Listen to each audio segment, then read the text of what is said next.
susundin anuman ang suliranin.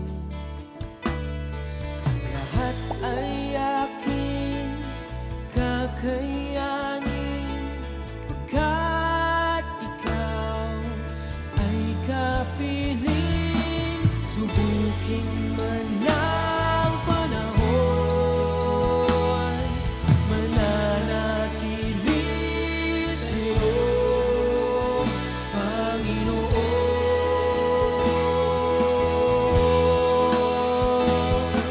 Walang alinlangang maglilingkod, walang pangambang sa'yo ay susunod.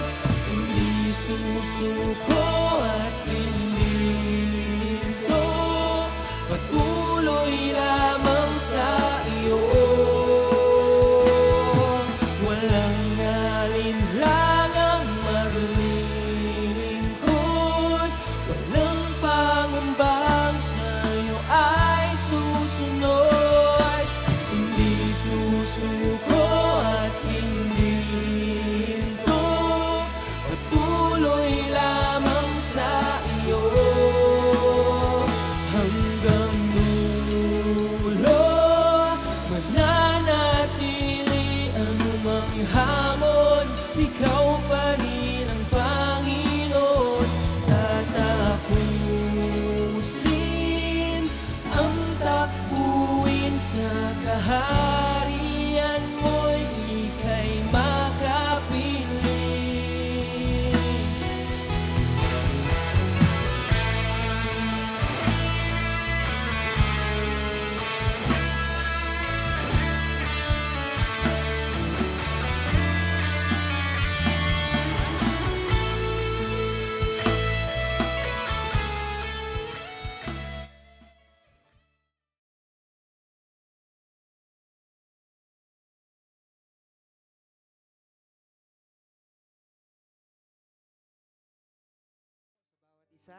At muli, inaanyayahan ko po ang bawat isa. Tayo po'y tumayo. At tayo po ay sama-samang magbibigay ng papuri muli sa ating Panginoon. Hallelujah. Maging pong sa ating mga tahanan sa umaga pong ito. Yes, Lord. Kasama po namin kayo na umawit, magpuri sa ating Diyos sa umaga ito. Hallelujah. And we will offer our lives sa ating Panginoon. Sa umaga Yes, pong ito, Lord. aawitin po natin ang awit na tayo ay mag-offer ng ating buhay para sa ating Panginoon. Yes, We will obey ang ating Panginoon Hallelujah. anuman yung mga bagay na gusto niya ipagawa sa atin. Amen?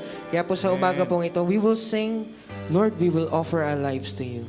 Lord, every day of our lives, iaalay namin ito para sa iyo. Amen? Amen. Yes, So, Lord. tayo po'y umawit at purihin natin ating Panginoon.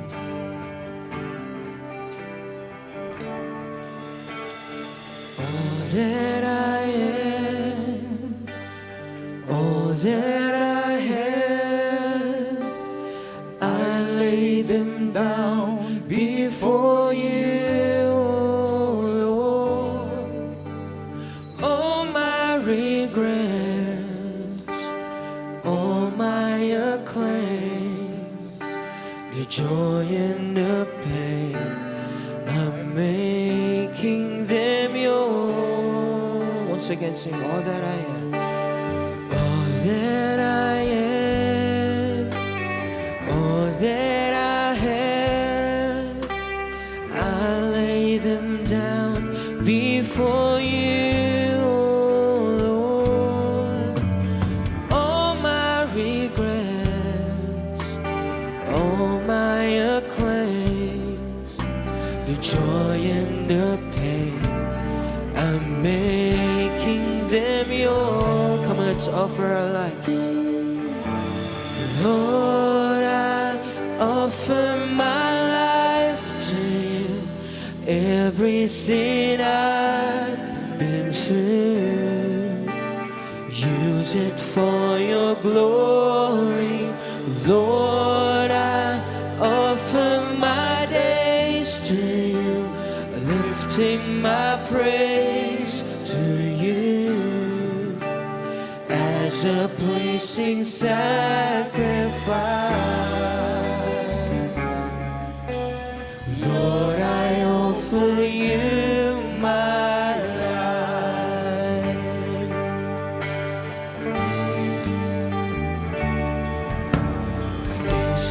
the past, things yet unseen, wishes and dreams that are yet to come true. All of my hopes, all of my plans, my heart and my hands are lifted to you. So Lord, I offer my life.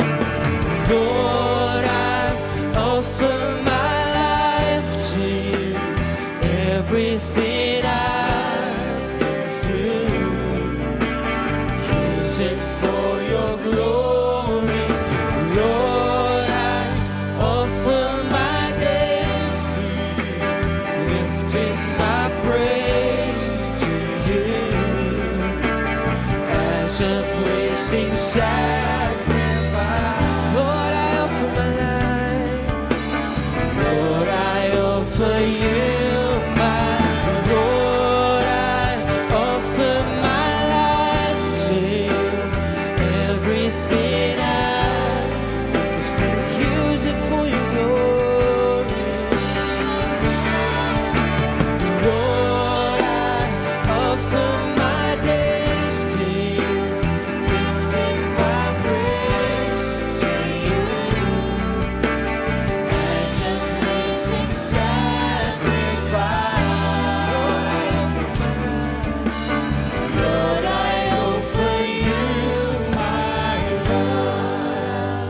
Offer my life to you.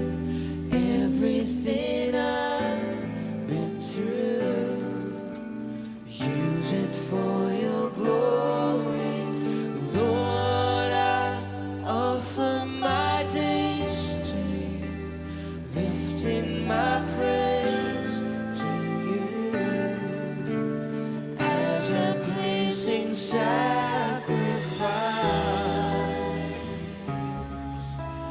Lord, I offer you my life. Lord, I offer you my life.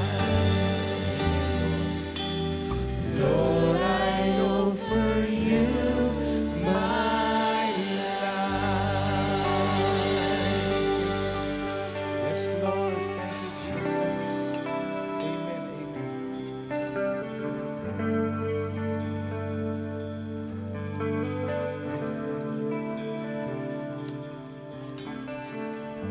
Amen. Sige po, tayo po yung manalangin. Manamin Diyos na buhay. Salamat, Panginoon, sa umagang ito, God, na kung saan dinako mo ang aming mga panyapak Yes, upang Lord. ikay sambahin, upang ikay dakilain, upang ihayag kung sino ka at makinig sa iyong salita. Lord, salamat sa katagumpayan. Ngayon pa lang, O God, inaangkinan namin na ikay may gagawin at sa iyong salita na aming marinig. Tunay nga, O Diyos, ito'y magiging gabay sa aming buhay. Yes, Lord, Lord. salamat ng marami. Muli, Panginoon, tunay nga, O Diyos, paghiriin mo ang pag-ibig mo, paghariin mo ang kapangyarihan mo, paghariin mo, Panginoon, ang iyong kapangyarihan at banal na Espiritu. Ikaw po ang siyang kumilos sa buhay ng bawat isa at sa mga anak sa kanilang tahanan. At Lord, kasi sila po ay katagpuin mo, Panginoon. Lord, salamat ng marami. Muli, salamat. Kulang ang magandang salita upang ihayag ka sa aming buhay. Salamat, Lord, sa pangalan ni Jesus. Amen and amen. Amen. Akala po ba tayo magpuri sa ating Panginoon? Amen. Kaya po lahat Hallelujah. tayo ay pupuri, aawit, Yes, sasamba Lord. sa ating Diyos. Amen. We will say, Lord, we will follow you. Amen? Amen. Amen. Kaya po tayo umawit, sumamba, sasayaw, tatalon para po sa ating Diyos. Amen.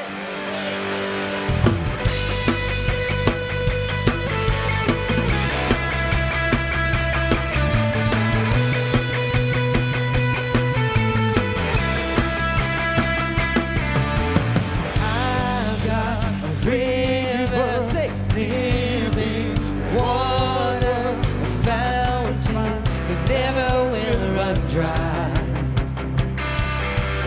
It's an open, yeah.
Swimming up deep, deep wells.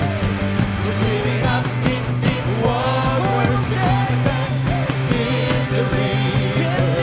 Dance in the river.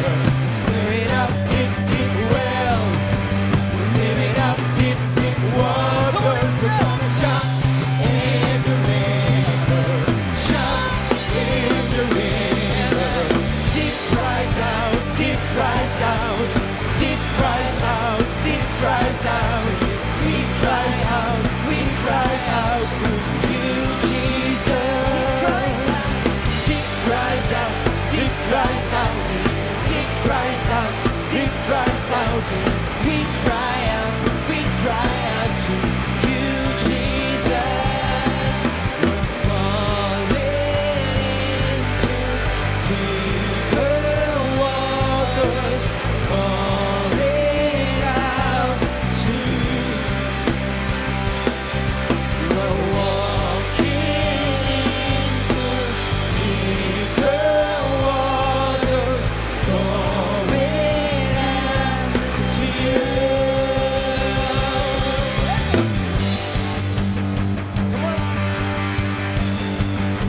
We'll sing.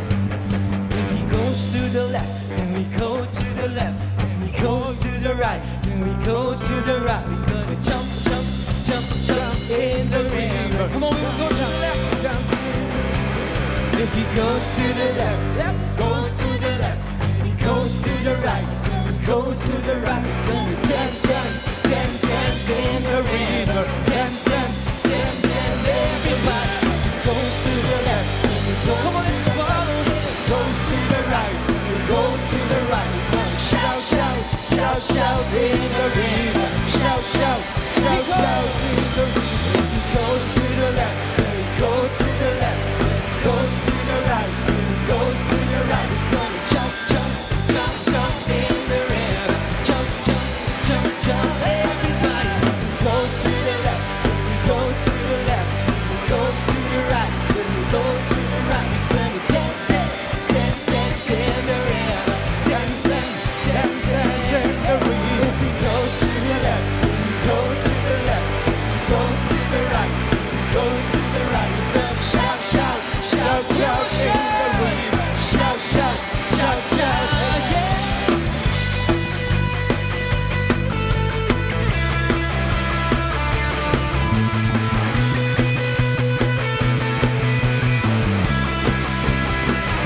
Deep cries out, deep cries out to you. Deep cries out, deep cries out to you. We cry out to you, Jesus. Deep cries out, deep cries out, deep cries out to you. Deep cries out, deep cries out to you.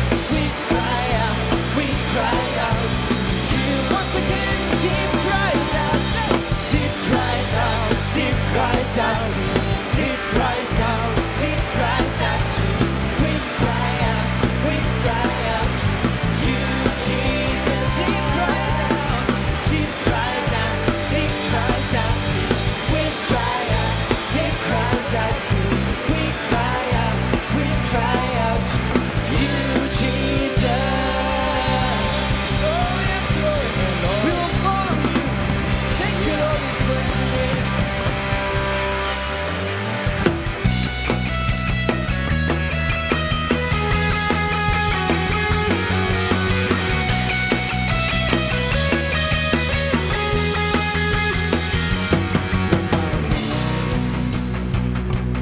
Lift my praise to you. I lift my Come on, hands. let's lift our hands for the Lord. I lift my worship to you. Say, Love you more than I can say. oh, I love you more than I can say. Ever I will say, only you will I adore. Glorify my Lord, only you will I serve. For the world will fade away. Still my song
nating sambahin ang ating Diyos. At patuloy po nating ibigay ang ating buhay, ating mga pagsamba, ating mga awitin para sa ating Diyos. Yes. Lord, tunay nga, Diyos, na kami ay narito to give you the highest praise, to give you the highest worship that you deserve, O Lord. For here we are, your children.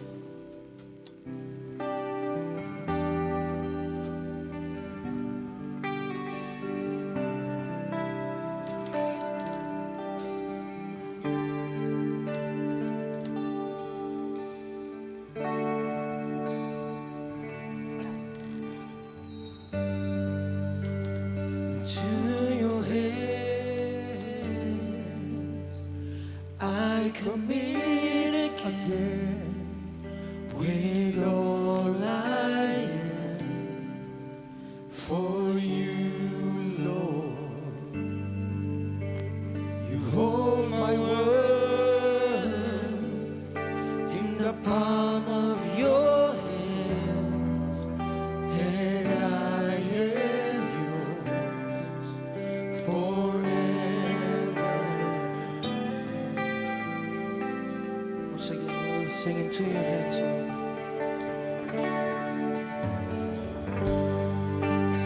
Into your hands I commit again with all I am for you, Lord. You hold my world in the palm of your hand, and I am yours forever.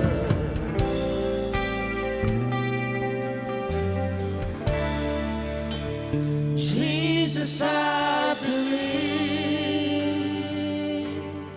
in you. Jesus, I belong to you.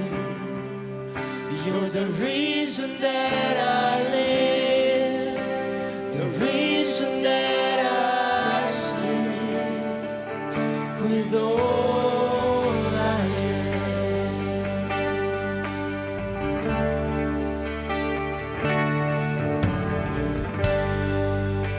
I walk with you wherever you go, through tears and joy. I will trust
overflowing grace comes in my heart.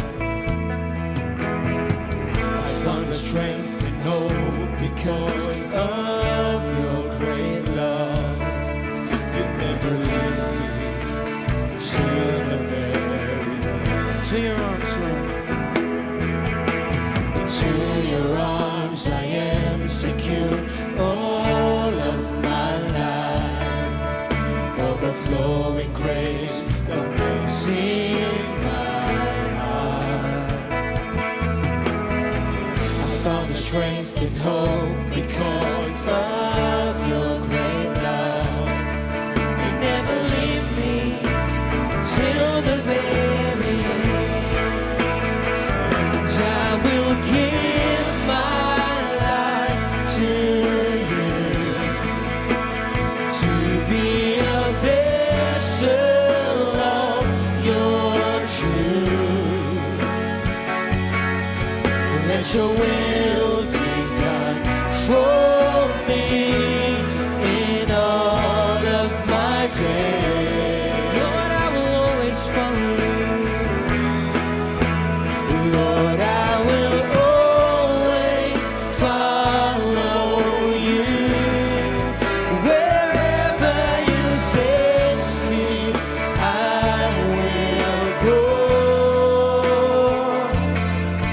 An ambassador of your kingdom, Jesus my Lord. Once again, into your arms, Lord. To your arms I am secure all of my life. Overflowing grace comes in my heart. Lord, I found the strength, Jesus. I found the strength and hope because of your great love. You never leave me till the very end. Let's give our lives to you. And I will give my life to you,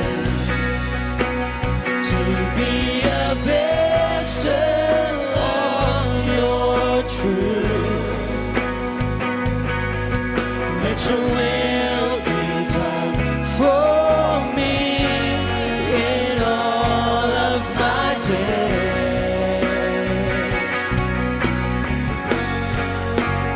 Lord, I will always follow you. Wherever you send me, I will go. An ambassador of your kingdom, Jesus my Lord. Pwede po ba ating mga awitin na ito ay gawin natin ating personal na panalangin para sa ating Panginoon? We will sing, Lord, here I am. Use me, Lord God. I am your ambassador. I will always follow you, Jesus. Lord, let your will be done in my life. Not my will, but your will, Panginoon. Pwede po bang awitin natin ito ng buong puso? Let's just meditate the lyrics of this song. And I will give my life to you, to be a vessel of your truth. Lord, let your will be done. Let your will be done for me in all of my days. Lord, we will follow you. Lord, I will always follow you. Wherever you send me, I will go. An ambassador of your kingdom, Jesus my Lord. Once again, church, let's offer our lives. Let's give our lives to Him. And I will give my life to you, to be a vessel of your true. Lord, let your will be done. Let your will be done for me in all of my days.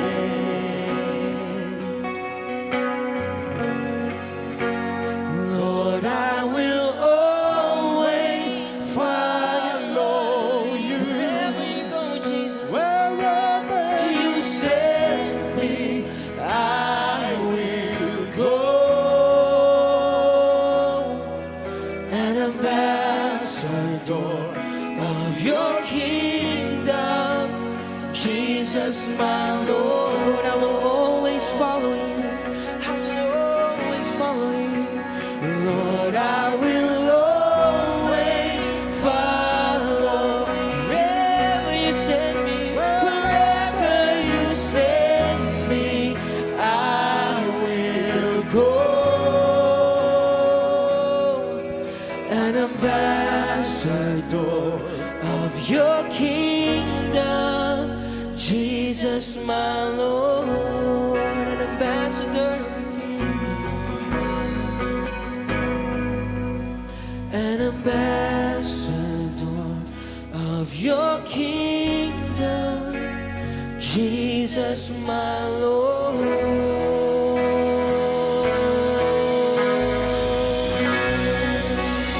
Oh yes, Jesus, we will follow you. Hallelujah. We worship you, Lord. We give you praise, we give you honor, we give you glory. Hallelujah, hallelujah, hallelujah, hallelujah, hallelujah. Sambay natin ang Panginoon. Sambay natin ang Diyos. Kumikilos ang Panginoon kapag tayo nagpupuri sa Kanya. Bumababa ang presensya ng Diyos. Kumikilos ang Diyos kapag tayo nagpupuri sa Kanya. Kapag tayo sumasamba sa Kanya. Hallelujah, hallelujah, Lord. Hallelujah, hallelujah, hallelujah. Yes, Lord, yes, Lord. Hallelujah, hallelujah, hallelujah, hallelujah, hallelujah. Hallelujah, hallelujah. Come on, people of God, people of the Lord. Worship the Lord, worship the King of Kings. Hallelujah, hallelujah, la karababariante, ralabayante, hallelujah. Hallelujah, Lord, we honor you, we adore you. We worship you, Lord, we glorify your name. Hallelujah, hallelujah, hallelujah. Yes, Lord, yes, Lord. Yes, Lord, yes, Jesus. Jesus, Jesus. Yes, Lord. Yes, oh God. Panginoon, ngayon po umagang ito, salamat sa unang linggo ng Hulyo na ibinigay niyo po sa amin. Narito ang iyong mga anak, sumasamba sa iyo, nagpupuri, nagpapasalamat sa iyong mayamang biyaya. Salamat, Lord, sa iyong kadakilaan. Salamat sa pribileyong mapaglingkuran ka namin, makilala ka namin sa isang malalim tama't Bibliang paraan. Salamat po, Diyos, narito ang iyong mga anak, susunod sa iyo, ano man ang mangyari sa buhay, ano man ang mangyari sa paligid, ano man ang mangyari sa mundong ito. Lord, we will serve you, O God. We will obey you, Lord, as long as we live, O God. Father God, in the name of Jesus, pagpalain mong yung salita naming pag-aaralan ngayong umaga, sundan mo ito ng himala, tamdat, kababalagan ng gagaling sa iyo. Pahiran mo ng langis ang labi ng iyong lingkod. Ikaw lamang ang maitaas at maluwalhati kaming lahat ang maibaba. Salamat po, Panginoon, ihandaan niyo ang puso't buhay ng bawat isa sa pakikinig ng iyong salita, Panginoon, at patuloy na matanim sa aming puso at kalooban ng mga salita mo at maging hamon ito na lalo pa kaming maglingkod at sumunod sa iyo. Maging ang lahat na nakasubaybay po, Panginoon, saan man po silang dako naroroon sa kanilang mga tahanan, iamda niyo ang puso at buhay ng bawat isa. We give you honor, we give you praise and glory, Father God, in Jesus' name. Amen, amen. Wala po muna maupo. No? Kayo po ba'y nananabik sa presensya ng Diyos? no? Dapat tayo manibik sa presensya ng Diyos dahil pag wala ang presensya ng Diyos sa ating pananambahan, magiging inutil at wala lamang itong kabuluhan. Matutulad lamang tayo sa mga Pariseo at Eskriba na sumasamba sa Diyos pero wala ang pagkilos ng kapangyarihan ng Panginoon. But praise God, the Spirit of the Lord is here. Kaya sabikan natin ang presensya ng Diyos. Narito tayo upang manabik sa kanyang presensya. Hallelujah! Amen, amen. Awitin natin ang awit na ito. Sabik sa presensya mo. Hallelujah! Amen. Sige po. Hallelujah. Damay natin ang presensya ng Diyos. Amen. Hallelujah. Yes, Lord. Handa niyo ang spirito ng bawat isa. Yes, Lord. Amen.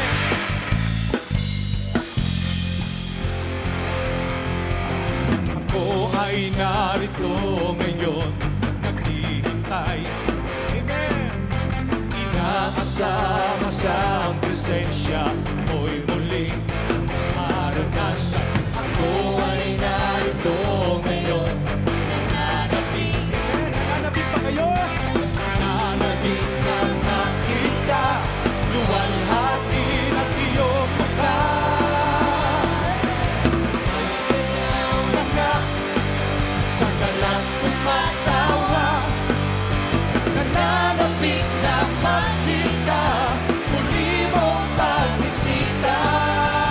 Panginoong Jesus, Panginoong Jesus, malayang malaya ka. yung malaya ka. Pagkuhin ko ang buhay ko, ito'y iyong iyo. Hallelujah. Yes, Lord. Sing it again.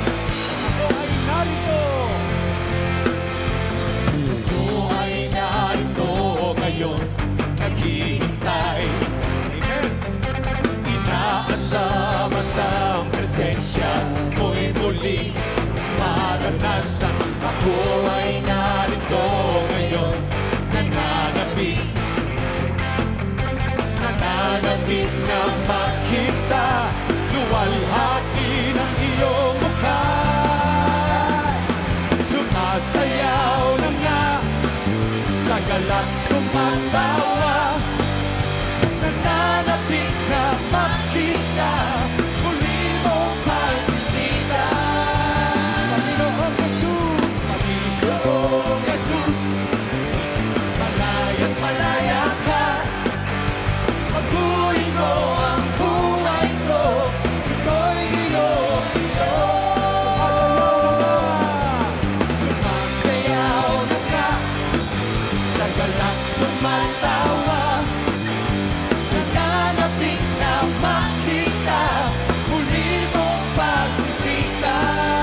Panginoong Jesus, Panginoong Jesus, malayang malaya ka. Pagkuhin mo ang buhay ko, ito'y iyong iyo.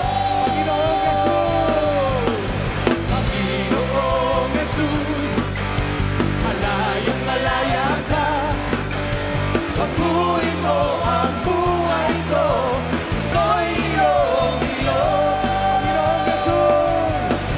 Panginoong Jesus, malayang malaya ka. Pagkuhin mo ang buhay ko, ito'y iyong iyo.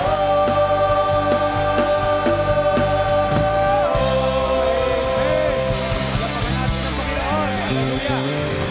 Amen. Sige po, maupo ng bawat isa. Amen.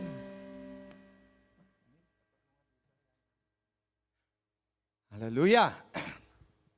Praise the Lord. Thank you, Lord.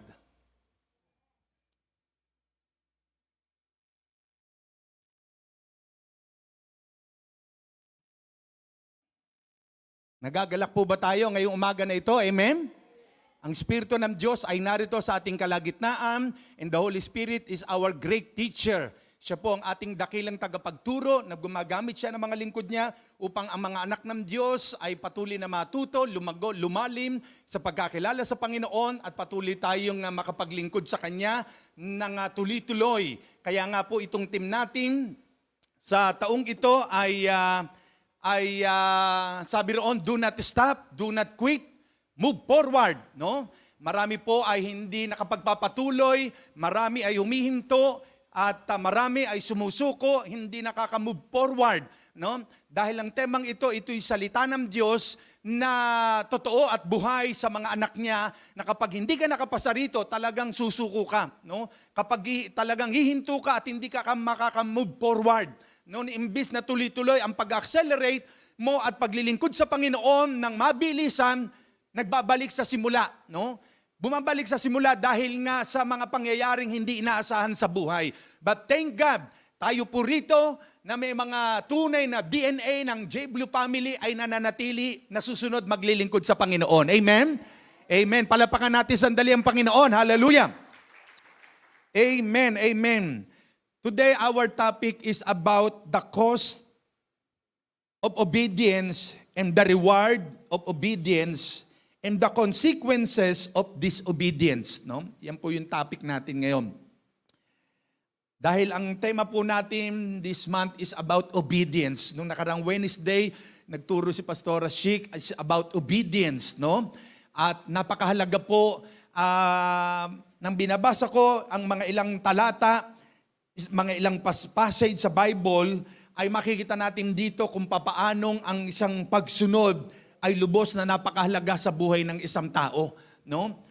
Kaya nga, madaling sabihin, it is so easy to say, Lord, I will follow you, Lord, I will serve you, Lord, I will obey you, no? Madaling sabihin, Lord, susunod ako sa iyo, maglilingkod ako sa iyo, no? Madaling sabihin, kailangan ma-turn yung puso mo sa pagsunod, kailangan ma-turn ang puso mo sa masanay, no? Kailangan kang ma-tune. Pero pagdating sa matinding pagsubok at problema, no, doon nasusukat yung pagsunod sa Diyos. Kaya nga po, handa po ba tayo na talagang sumunod sa Diyos? Amen. Are you ready to pay the price? Kailangan handa ka kasi ang taong handang sumunod sa Diyos, kailangan maging ready ka nang magbayad ka ng presyo, no? Hindi yung perang malaking halaga, kundi handa kang magbigay ng buong buhay, no? Are you willing to give up? Kailangan willing kang to give up yourself, to offer your only love, no? Your Isaac in your life. Kailangan handa mong ibigay ang kaisa-isa mong pinakamamahal na Isaac sa buhay mo, no? Kaya nga po, your obedience today is preparation for tomorrow. Ang pagsunod natin ngayon sa Diyos, ito ay paghahanda para sa kinabukasan. The measure of our obedience reveals the measure of our love to God, no? Kaya nga yung sukatan ng pagsunod natin sa Diyos, naghahayag yan ng sukat ng pag-ibig natin sa Kanya. Kaya kung gaano mo kalaki, kamahalang Diyos, no? Ganun mo siya kalaking susundin ng ating Panginoon. Kaya nga, sino ba ang number one sa buhay natin? No?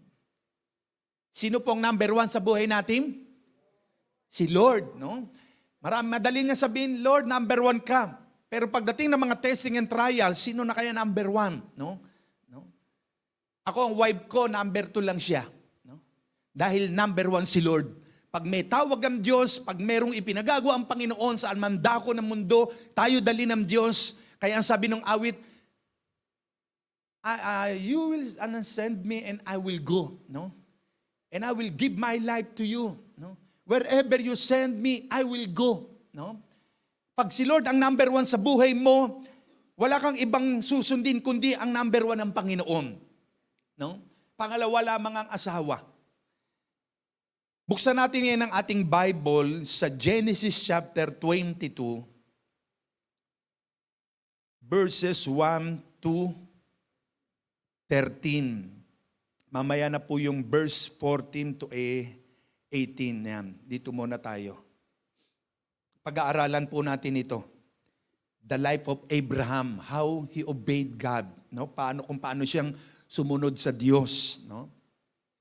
Kaya nga the cost of obedience, dito makikita natin yung presyo, yung halaga, yung value, yung cost, no? Na kapag ikaw ay handang sumunod sa Diyos, merong cost yan, no? Tignan natin, pag-aaralan natin ito. Basahin natin. Now, after these things, God tested Abraham and said to him, sinubok ng Diyos si Abraham. No?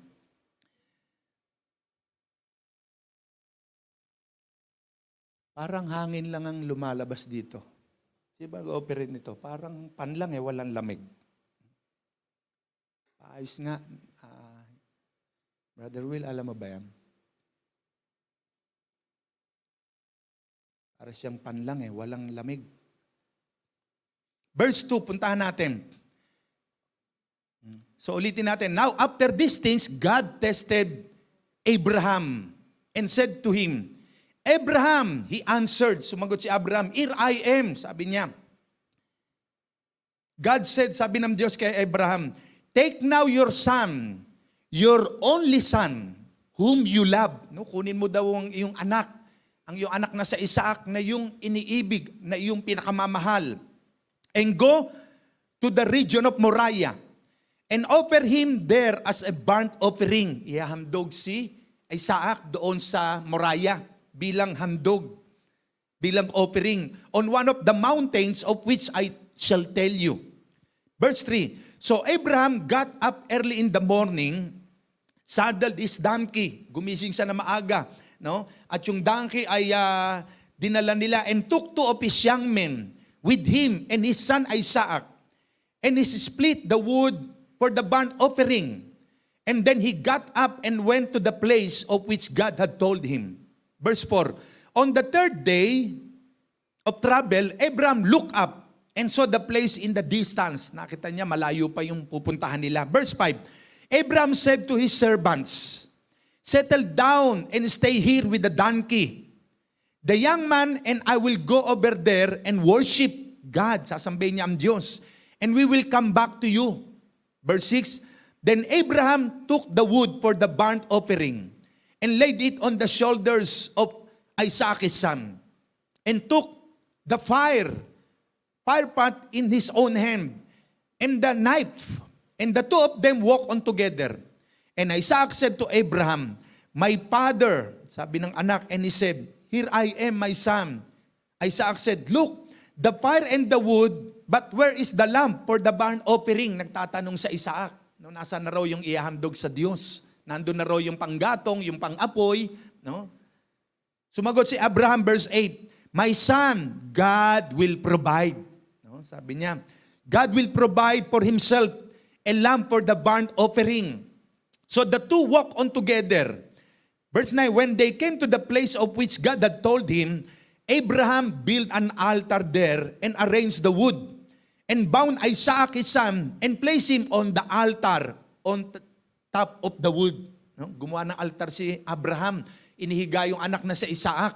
No? At yun ang ihahandog niya. Verse 10, Abraham reached out his hand. No? Sasaksakin niya na yung anak niya, and to the knife to kill his son. But the angel of the Lord called to him from heaven and said, Abraham, Abraham. Sabi nung angel, sumagot si Abraham, Here I am. The Lord said, Do not reach out with the knife in your hand against the boy, and do nothing to harm him. For now I know that you fear God. No? Since you have not withheld from me your son, your only son. Verse 13, Then Abraham looked up and glanced around, and behold, behind him was a ram caught in a thicket by his horns. And Abraham went and took the ram and offered it up for a burnt offering instead of his son. Amen. Ang Diyos ang magpala sa kanyang salita. The cost of obedience. Dumating daw ang isang araw na sinubok ng Diyos si Abraham. No? Tinesting siya yung kanyang commitment, yung kanyang faith, yung kanyang obedience to God, tinest ng Diyos. No? Sa paano ito nangyari? Kinausap siya ng Diyos at ang instruction ng Panginoon, pumunta ka sa bundok ng Moriah, dalin mo ang iyong anak na si Isaac na kaisa-isang anak. Yun daw pinakamamahal niya. No? Na minsan sinasabi ng tao, yung kanyang pinakamamahal na kaisa-isang minamahal, no? Ang sabi ng Panginoon, i-offer mo siya sa akin, si Isaac, no? At ito ang presyo, no? The price of obedience, the cost of obedience. Si Abraham ay handang sumunod sa Diyos. At bago ka sumunod sa Panginoon, may testing yung pagsunod. No? May testing bago dumating ang pagpapala ng Diyos, kasi gagamitin siya ng Panginoon bilang ama ng maraming bansa. Pero bago mangyari na siya'y maging ama ng maraming bansa, eto nga, nangyari na yung pangako ng Diyos sa kanya na magiging ama ng maraming bansa, eto yung anak niya, dadaluyan ang pagiging ama niya ng bansa, ng maraming bansa, si Isaac. Pero, ano ang nangyari? Pina-o-offer sa kanya si Isaac. Yung kanyang pinakamamahal, yung kanyang kaisa-isang anak. The cost of obedience. God provides tests as a measure of progress. No? Genesis 22 begins with a divine test. No? Nagsimula po ito sa testing. Yung commitment, yung kanyang faith and obedience. God called Abraham to climb Mount Moriah and sacrifice his son, Isaac, his beloved son. Alam ng Diyos na si Abraham, bago niya ito pagtiwala ng isang malaking task, alam niya makakapasa ito sa testing ng Diyos. No? Kaya nga, ano po ang sabi ng Panginoon? No? Dalin mo ang iyong pinakamamahal. No? Handa ba tayo na i-offer sa Diyos kung sino yung Isaac sa buhay natin? Amen ba? No? Handa po ba kayo? Amen? Tayo po bilang mga naglilingkod sa Diyos, yung mga workers, mga leader, no? At lahat ng Kristiyano, kailangan ang maging goal natin ay makapasa tayo sa test. Katulad ni Abraham. Because testing always proceed promotion. Kaya nga pag ang isang tao hindi siya nakapasa sa test, bumabalik siya uli sa simula. No? Kung hindi ka nakapasa sa test, bibigyan ka uli ng test hanggang makapasa ka. So God will provide challenges sa buhay ng tao bago siya pagtiwalaan ng Diyos ng malaki. No? Merong testing na nangyayari. Because promotion requires sacrifice. No? Ang promotion ng gagaling sa Diyos, may requirement po yan, kailangan ng sakripisyo. No? Kaya nga, sino po ba ang Isaac sa buhay natin? Who is your Isaac? Who is Isaac in your life? Ito yung pinakamamahal mo, na mahal mo, katulad ni Abraham. No? The son of promise. Kasi pangako ng Diyos kay Abraham, bibigyan siya ng anak. Imposible silang hindi magkaanak dahil ang asawa niya si Sarah baog. Siya naman matanda na. Pero may pangako ang Diyos at natupad nga po iyon sa buhay ni Isaac. So kaya nga, kapag tayo po'y handa na ibigay ang buhay sa Diyos, handa tayong sumunod sa Panginoon, kailangang ibigay natin sa Kanya at ialay natin sa Kanya yung Isaac sa buhay natin. Sino po ba yung Isaac sa buhay natin? No? Kaya nga, if you are ready, if you are willing to sacrifice the Isaac in your life, no? Kapag tayo ay hindi handa, alimbawa, hindi ka handa na ibigay mo ang Isaac sa buhay mo sa Diyos, hindi tayo magiging karapat-dapat sa Kanya. Kasi si Abraham, naging karapat-dapat sa Panginoon nung ibigay niya ang pinakamamahal niya sa Diyos. Si Isaac, ini-offer niya. Dahil kung hindi niya ibibigay ang pinakamamahal niya sa buhay niya na si Isaac, hindi siya magiging karapat-dapat. Andiyan po ba tayo? Ano ang sabi ng Bible? Matthew chapter 10 verse 38. Sabi rito, and he who does not take his cross and follow me is not worthy of me. Sino man daw ang hindi magpasa ng kanyang krus at sumunod sa akin, ay hindi karapat-dapat sa akin. Pagka hindi natin napasan ang krus sa buhay natin at hindi tayo sumunod sa Panginoon, no? Hindi tayo magiging karapat-dapat sa Kanya. Kaya ang isang taong karapat-dapat sa Diyos, he is willing and he is ready to take up his cross at saka siya susunod sa Panginoon. Ang cross ni Abraham noong oras na yon ay ang kanyang kaisa-isang anak na pinakamamahal. Mahirap para sa isang tao na ibigay mo yung pinakamamahal mo sa buhay mo bilang pagsunod sa Diyos. Pero si Abraham, ginawa niya ito. No? Ito yung cost, ito yung presyo. Na dahil handa siyang sumunod kay Lord, hinihingi ng Diyos ang pinakamamahal sa buhay niya, so ibinigay niya. Kaya nang ito'y i-offer niya, ano ang nangyari? Letter A, no? Sacrifice your Isaac whom you love. Yan ang cost of obedience. Kailangan mo isakripisyo ang iyong anak o ang iyong Isaac sa buhay na iyong pinakamamahal. No? Kailangan mo siyang i-offer kay God. No? Dahil ito yung cause of obedience. Dahil pag hindi mo siya ini-offer kay Lord, hindi tayo magiging karapat-dapat sa Diyos. Kaya sa buhay po natin, no? Number one sa buhay natin, kailangan talaga si God. Kaya yung Matthew 6:33, di ba, nang sabi, seek ye first the kingdom of God. Maging bahagi na ng buhay natin na inuuna natin talaga si Lord, lalo na kung linggo. Amen po ba? Buhay na natin yung talagang unahin natin sambay ng Diyos, sama-sama ang mga anak ng Diyos, nagpupuri, sumasamba sa Diyos dahil ito po ang inihingi ng Panginoon. Na yung oras natin, yung panahon natin, at higit sa lahat yung pinakamahalaga sa buhay natin at pinakamamahal natin, handa nating ibigay sa Kanya. Si Isaac, dahil handa siyang sumunod sa Diyos, ibinigay niya, handa niyang ialay ang kanyang anak. Di ba anong sabi? Inilatag niya, gumawa si Abraham ng altar at nung inihiga ang anak, sasaksakin para ihalay sa Diyos. Hindi natuloy yun. No? Hindi natuloy yung pag-o-offer niya ng kanyang pinakamamahal na anak. Dahil nakita ng Diyos ang pagsunod niya. Kaya ano ang sabi? Abraham, sabi ng angel, huwag mo nang ituloy ang iyong pagsaksak sa iyong anak. No? Nakita ng Diyos na ikaw ay may takot, na ikaw ay may pagsunod, may paggalang sa Panginoon. Kaya ayun ang ando nakasabit sa puno, no? Ang tupa, no? Yun ang ialay mo sa Diyos, no? Nandun ang hayop na i-offer mo sa Panginoon. Kaya nga ito ang cause ng pagsunod sa Diyos. Kailangan nating i-sacrifice kay Lord, no? Yung Isaac sa buhay natin. Sino ang Isaac sa buhay mo? Yung boyfriend mo, yung girlfriend mo, no? Yung trabaho, yung business, no? I-offer mo kay Lord yan, no? Dahil kung Sunday, sasabihin natin, Lord, dami kong trabaho, nako, Lord, may business ako, Lord, may inaasikaso ko, no? Yan yung mahalaga sa buhay mo, pinakamamahal mo. Sabi ni Lord, i-offer natin sa Kanya. Handa ba natin i-offer? Amen? I-offer po natin ito. Yung pinakamamahal natin, no? Si Isaac, alam niya na pagbalik niya, iniwanan niya yung dalawang lalaking kasama niya. Sabi niya, pupunta lamang kami sa banda roon, sasamba kami sa Diyos. Babalikan namin kayo. No? Babalik siya, sabi ni Abraham. Alam niya na kasama niya pagbalik niya ang kanyang anak na si Isaac. So kaya nga, ito ang Isaac sa buhay natin na gusto ni Lord na i-offer natin sa Kanya. No? This is the cause of obedience. Secondly, deny yourself.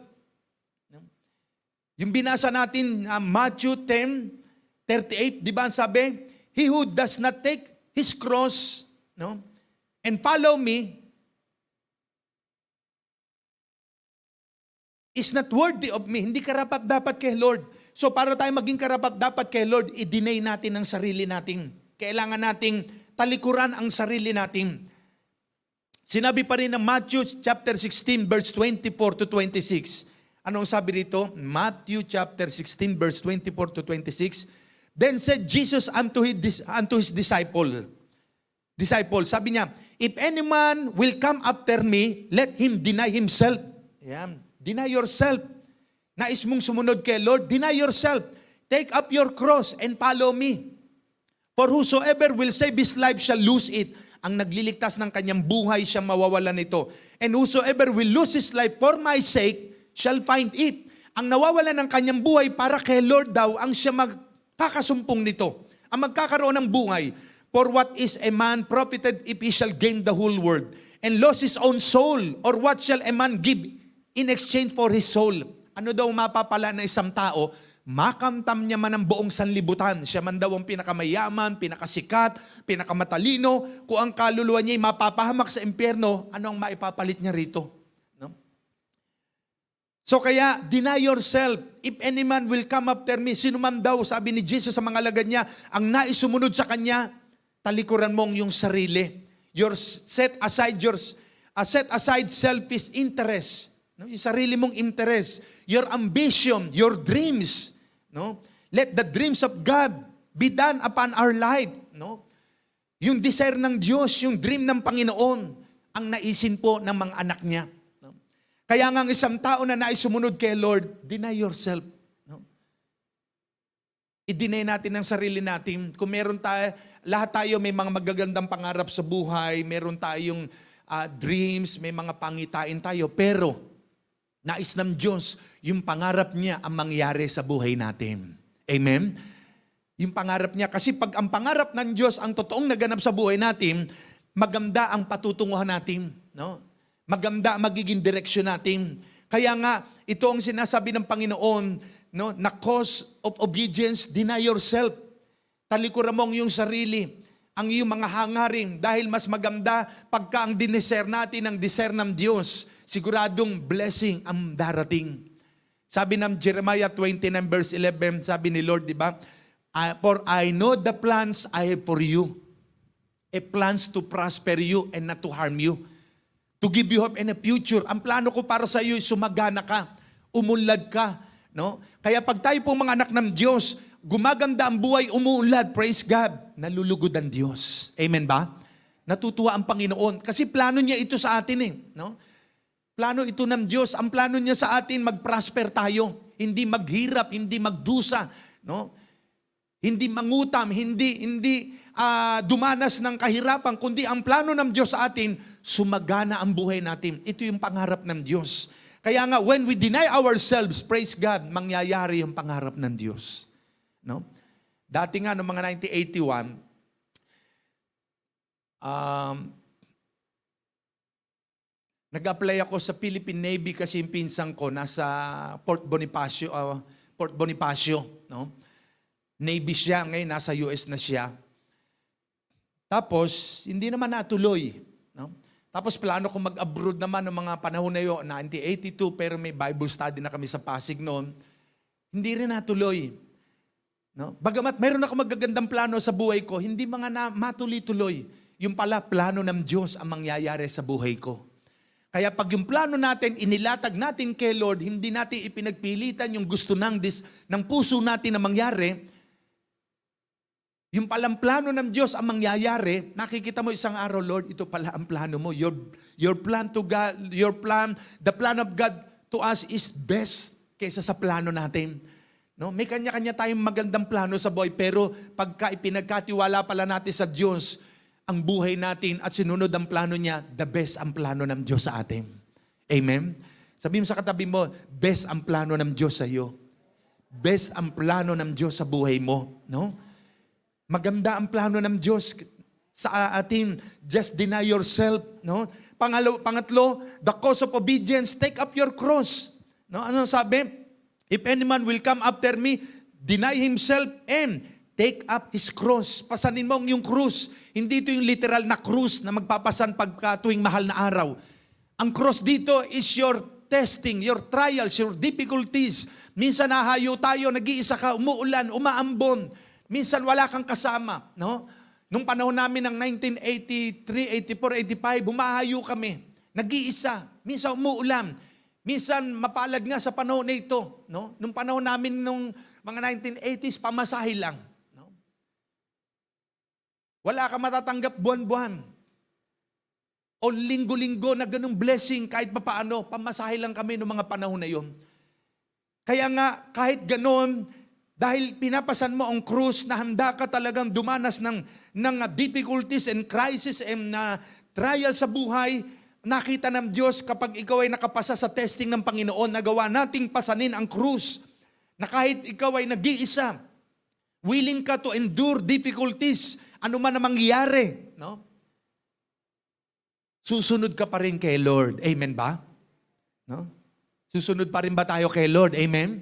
Kahit nag-iisa ka, ano man ay pinapagawa ni Lord sa iyo, because our major calling is to obey God. Yan yung major calling natin yung sumunod kay Lord. No? Obedience is the easiest thing in life when we love God more than ourselves. Madali lamang po sumunod. Pag talagang mahal mo ang Diyos, no? Di ba sabi, love the Lord your God with all your heart, with all your mind, with all your strength, with all your soul. No? Pag mahal mo talaga ang Diyos, buong buhay mo, susundin mo siya. No? No? Si Abraham, nakapasa sa testing ni Lord, sa kanyang obedience, sa kanyang faith and commitment. No? Talagang ready siya, handa niyang ibigay ang kanyang kaisa-isang anak na pinakamamahal, the son of promise. Pangako ng Diyos yun . Dahil kita ng Diyos ang pagsunod niya. Natuloy bang patayin ng anak para ihandog sa Diyos? Hindi. No? No? Nagsalita ang angel, Abraham, Abraham, nakita ng Diyos ang iyong pagsunod. Nakita ng Diyos na ikaw ay may takot sa Diyos, na ginagalang mo ang mga salita niya. At hindi iyon natuloy. No? The cause of obedience. No? No? You are willing, you are able to sacrifice the Isaac in your life whom you love, and you are ready to deny yourself and take up your cross.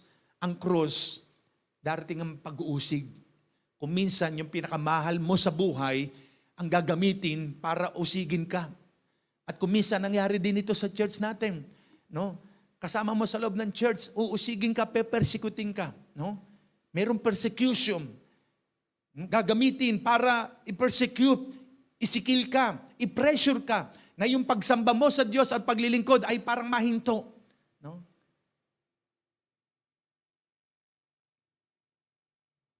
But thank God, if you deny yourself and take up your cross, no? Ano man ang mangyari sa kapaligiran, hindi tayo ihinto para ipangaral ang salita ng Diyos. Amen? No? Roman number 2, the reward of obedience. Si Abraham, dahil naging masunurin kay Lord, handang isakripisyo ang pinakamamahal na anak, kaisa-isang anak. Nakita ng Diyos ang pagsunod. Verse 14 to 18, basahin natin. And Abraham called the name of that place Jehovah Jireh. As it is said to this day, in the mount of the Lord it shall be seen. 15, and the angel of the Lord called unto Abraham out of heaven the second time. Sa pangalawang pagkakataon, nagsalita yung angel and said, by myself have I sworn. Sabi raw ng Panginoon, no, nangako ako, pinangako ko, sabi niya, sabi ng Diyos, for because thou hast done this thing and hast not withheld thy son, hindi mo pinagkaitang yung anak, thine only son, that in blessing I will bless you. And in multiplying, I will multiply your seed, your descendants, as it stars the heaven, and as the sun which upon the seashore. And thy seed shall possess the gate of his enemies. Verse 18, tignan nyo. And in your seed shall all the nations of the earth be blessed. No? Yung magiging lahi ni Abraham, pagpapalain ng Diyos. Because thou hast obeyed my voice. Kita nyo? Dahil sinunod mo ang aking tinig. Sinunod mo ang aking salita. Ito yung reward ng pagsunod ni Abraham. No? Take note, Abraham obeyed the voice of God. Kaninong tinig ang sinunod ni Abraham? Boses ng Diyos. The voice of God.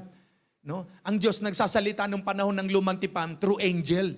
No? Yung mga angel ang nagsasalita, kinakausap ang tao. Sabi ng Panginoon, Abraham. Ganyan. Yung angel. No? So, pinakinggan niya ang boses ng Diyos, hindi ng tao, kundi yung tinig ng Diyos ang sinunod niya. At ano ang nangyari? After na makinig siya sa boses ng Diyos, nakita ng Diyos ang pagsunod niya, imbis na mamatay ang anak niya, isacrifice. God will provide the offering. Ang Diyos ang nag-provide ng i-offer niya. Hindi na matutuloy yung anak para i-offer kay Lord. Ang Diyos ang nag-provide. So ito yung reward ng obedience, no? Kaya tayo, si Lord ang magpo-provide ng mga bagay na gusto natin. Lord, gusto ko mag-offer sa iyo, gusto ko magbigay sa iyo, gusto ko nga ibigay ang ganitong halaga sa iyo, Panginoon. Gusto ko mag-offering sa iyo, gusto ko mag-tithe sa iyo, gusto ko mag-sacrificial sa gawain mo. God will provide dahil na nakikita ng Diyos na handa tayong sumunod sa Kanya. So the seed of sacrifice, yung binhi ng sakripisyo ang magbibigay sa atin. No? Because He is Jehovah Jireh, meaning the Lord will provide. Siya si Jehovah Jireh, na ang Diyos ang nagkakaloob. No? So kaya tayo na nagnanais na mag-offering kay Lord ng ganong halaga, gusto nating mag-tithes tayo ng ganong halaga, ipoprovide ni Lord yan. Amen ba? Nandiyan po ba tayo? Amen? So God promise, no? Ito yung reward ng Panginoon. May pangako ang Diyos. Ano ang sabi? Pagpapalain ang lahi. No? Anong sabi? Nangako si Lord. Verse 16. and said, By myself I have sworn, saith the Lord, for because thou hast done this thing, and hast not withheld thy son, thine only son, no? That in blessing I will bless thee. Multiplying I will multiply thy seed as the stars of heaven. So ang pagpapala darating kay Abraham tulad ng mga star sa langit, tulad ng mga buhangin sa tabi ng karagatan. Ganon ang blessing na darating kay Abraham kasi nangako ang Diyos, no? Nangako ang Diyos pangako ng Diyos. Sabi niya, nangangako ako dahil ginawa mo mga bagay na ito, no? Pagpapalain kitang tulad ng mga bituin sa langit at ng mga buhangin sa karagatan. So there will be a blessing. Andun ang pagpapala dahil nga sa pangako ng Diyos. No? Blessing, I will bless thee. Your descendants, your seed, your children's children. Kaya ako po naniniwala sa pagsunod nating gagawin kay Lord, mawala man tayo sa mundong ito, ang pagpapala dadaloy po sa ating mga anak, sa ating mga apo. Andiyan po ba tayo? Amen? Pagpapalain ng Diyos yung ating mga anak, yung ating mga apo. No? Yung kapag wala na tayo sa mundong ito, dahil sa pagsunod natin sa Panginoon ng buong puso, na hindi natin siya tinalikuran, hindi natin siya itinakwil. No? Bagkus tuloy-tuloy tayo nag-serve kay Lord, naniniwala ako na pagpapalain ng Diyos ang ating mga anak, pati na yung ating mga kaapu-apuhan. Amen ba? Palapakan natin ang Panginoon. Hallelujah. Amen. Amen. Hallelujah. Kaya kung may mga taong ikaw ay nilalayon, iniiwan ka sa ere, wag lamang tayong iwan ng Diyos. Iwan man tayo ng lahat, hindi tayo iiwan ng ating Panginoon. Amen. Palapakan natin ng Panginoon. Hallelujah. No? May mga karanasan tayo na kung minsan pinagtitiwalaan mo, kaibigan mo, no? Bigla ka na lang iiwanan. No? But thank God, salamat kay Lord, hindi tayo iniiwan ni Lord. Amen. Nandiyan ang presence ni Lord. Nandiyan ang pag-ibig ng Diyos. No? Ang pagpapala ng Diyos, pangako niya kasi na pagpapalain kita dahil sinunod mo ako. No? Abraham, because you obeyed my voice, sabi ron. No? Verse 18, and in thy seed shall all the nations of the earth be blessed, because thou hast obeyed my voice. Dahil sinunod mo ang aking tinig, kaya naman pagpapalain ng Diyos. No? Just obey God without complaining. Tandaan natin yan. Huwag tayong magreklamo, huwag tayong mag-complain. Obey God without conditioning. Conditions, no? Sumunod ka kay Lord na walang kondisyon. Obey God without doubting. Huwag ka mag-doubt. Obey God without reservation. Obey God without excuses. Obey God without murmuring. Obey God without boasting. Sumunod tayo sa Kanya. No? Sumunod tayo. At pag ang tao sumunod kay Lord, praise God, pagtitiwalaan tayo ng Diyos. Amen? No? We must be tested before we can be trusted. Kailangan tayong subukin o masubukan bago tayo pagtiwalaan. We must be trusted before we can be entrusted. Kailangan pagtiwalaan ka bago ka may ipagkatiwala sa iyo. Pag ikaw ay katiwa-tiwala na, sasabihin, o sige, may tiwala ako dito. Bigay mo ito, ipagkatiwala mo sa kanya yung gamit na yan. O yung halaga na yan. O ipadala mo sa kanya yan. O pabantay mo sa kanya yan. Dahil napagkatiwalaan ko na yan, kaya pwede mong pagtiwalaan. No? So every blessing, every promotion is preceded by a successful test. No? Kaya pag nag-success ka sa testing ng Panginoon, tuloy-tuloy ang pag-angat natin, ang promotion ni Lord. No? Pag nakapasa tayo sa testing, even yung blessing. Pero pag hindi ka nakapasa, back to zero ka uli, back to basic ka. Imbis na umaangat ng tuloy-tuloy ang uri ng paglilingkod natin kay Lord, pataas na ng pataas, babalik uli sa simula. No? Kaya mahalaga po ang pagsunod. Amen po ba? No? Yung word na obedience, pag tinanggal natin yung letter O, B, E, pati na yung NCE sa huli, matitira yung nasa gitna, D-I-E. Die. No? No? If you are willing to die, to deny yourself, to take up your cross, mamamatay ka sa sarili mo, wala ka na ibang susundin sa buhay mo, kundi ang Diyos, praise God, doon tayo makakasunod talaga. At ang kasunod, no, ang reward ng obedience is blessing. Kita nyo si Abraham, pinagpala. At kasama tayo doon sa lahi ni Abraham, spiritually. No? Amen po ba? Palapakan natin muli ang Panginoon. Hallelujah. Amen. No? Roman number 3, the consequences of disobedience. No? Yung cause ng obedience, yung reward ng obedience, paano naman sa mga hindi susunod? No? Sa mga hindi susunod sa Panginoon, ito yung consequences ng hindi pagsunod. Tignan naman natin, isang hari. May instruction ng Diyos. May ipinapagawa ang Panginoon. No? May utos ang Diyos. Nakaredy na. Gagampanan niya na lamang. Pero sinuway niya. Ano ang nangyari sa kanya? 1 Samuel chapter 15, verses 1 to 26. Yan, mahaba po ito. Kukwento ko na lang sa inyo. No? O, basahin lang natin siguro yung pinakamahalagang verse. Verse 1 to 3. 1 Samuel 15, 1 to 3. Samuel said to Saul, I am the one the Lord sent to anoint you king over his people Israel. Sabi ni Propeta Samuel, no, sinugo siya ni Lord para pahiran siya na langis, hirangin bilang hari ng Israel. Kasi walang hari ang Israel during that time. No? Naghahanap ang mga tao ng maglilid sa kanila. So hinirang siya. So listen now to the message from the Lord, sabi ng propeta. Pakinggan mo ang mensahe ng Panginoon, Haring Saul. No? This is what the Lord Almighty says, verse 2. I will punish the Amalekites for what they did to Israel when they waylaid them as they came up from Egypt. Parurusahan daw ng Diyos ang Amalekita dahil sa ginawa nila sa mga Israelita. No? Ipapanis sila ni Lord. Verse 3, ito ang instruction ng Diyos. Sabi ng propeta Samuel kay Saul, now go, attack the Amalekites and totally destroy all that belongs to them. Totally. Lahat ng nasa kanila. No? Sisirain, wawasakin. Do not spare them. Wala ka ititira sa kanila. Put to death men and women. No? Grabe. Papatayin ang mga lalaki at babae sa mga Amalekita during that time. Children and infants. Tanyo, mga bata, pati mga baby. Cattle and sheep, mga baka, mga tupa, camels and donkeys. Papatayin lahat. Verse 4. So Saul gathered the men and numbered them at Telaim. 200,000 foot soldiers and 10,000 from Judah. Ang dami nun, 200,000 soldiers.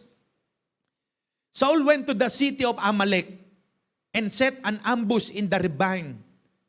So, inambush na nila Amalekita. Then he said to the Kenites, go away, leave the Amalekites so that I do not destroy you along with them. For you showed kindness to all the Amalekites, to all the Israelites, when they came up out of Egypt. So the Kenites moved away from the Amalekites. 7. Then Saul attacked the Amalekites all the way from Havilah to Shur, near the eastern border of Egypt. He took Agag, He took Agag, king of the Amalekites, alive. So binuhay yung hari, si King Agag.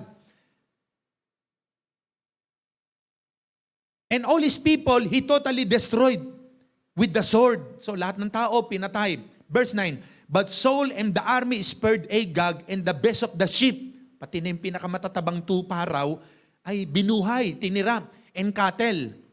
And the fat calves and lambs, everything that was good. So yung mabubuti raw, yung magaganda, itinira. This they were unwilling to destroy completely, but everything that was despised and weak, they totally destroyed. Lahat daw na mahihina, lahat ng may sakit, pinatay.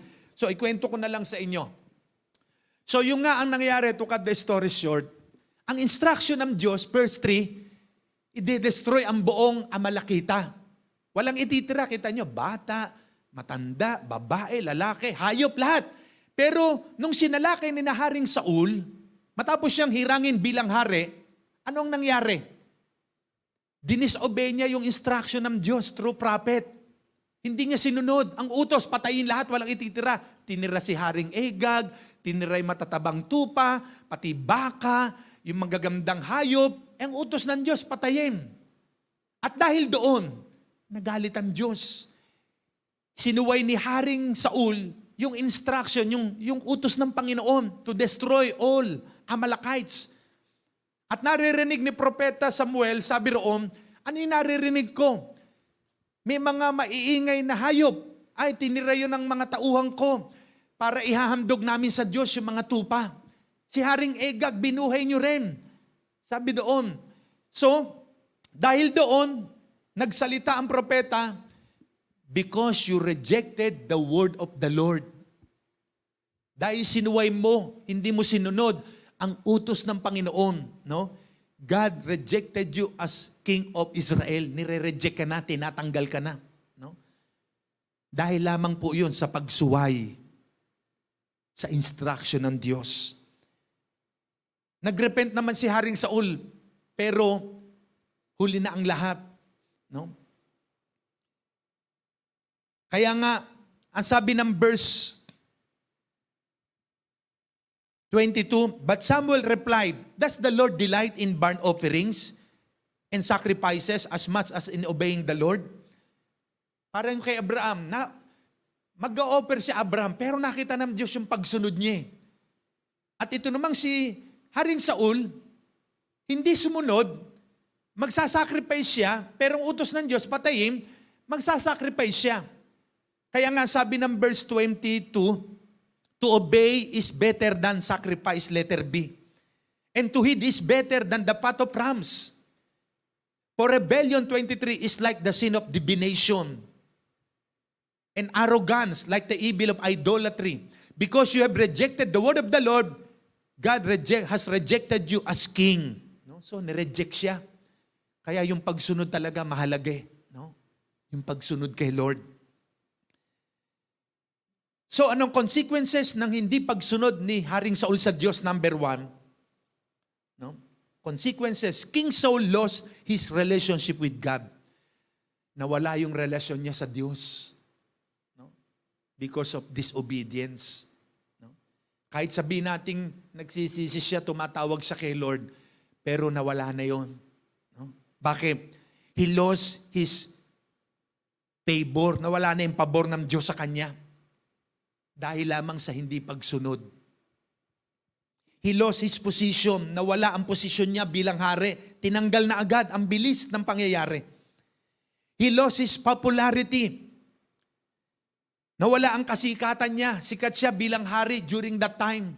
No? Biglang-bigla nawala sa lamplight. He lost the anointing. Nawalang anointing sa kanya because of disobedience. Ito yung consequences niya.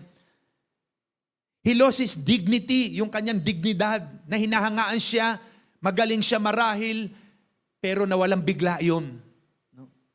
Kaya nga ang pagsunod at paglilingkod sa Diyos, hindi ito sa pagalingan at patalinuhan. Ito ay nasa pagsunod.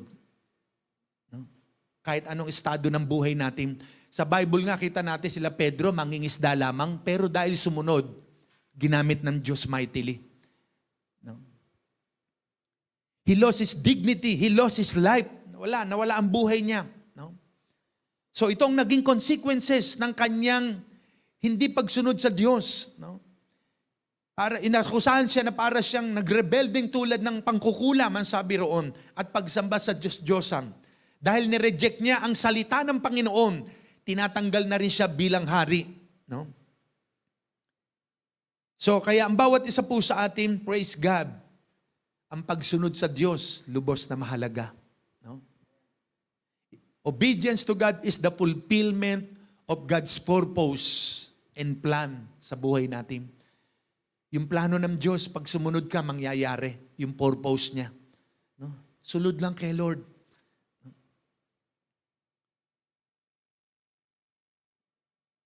Kaya as I conclude, no, cause of obedience, sacrifice your Isaac. Sino ba yung Isaac sa buhay mo?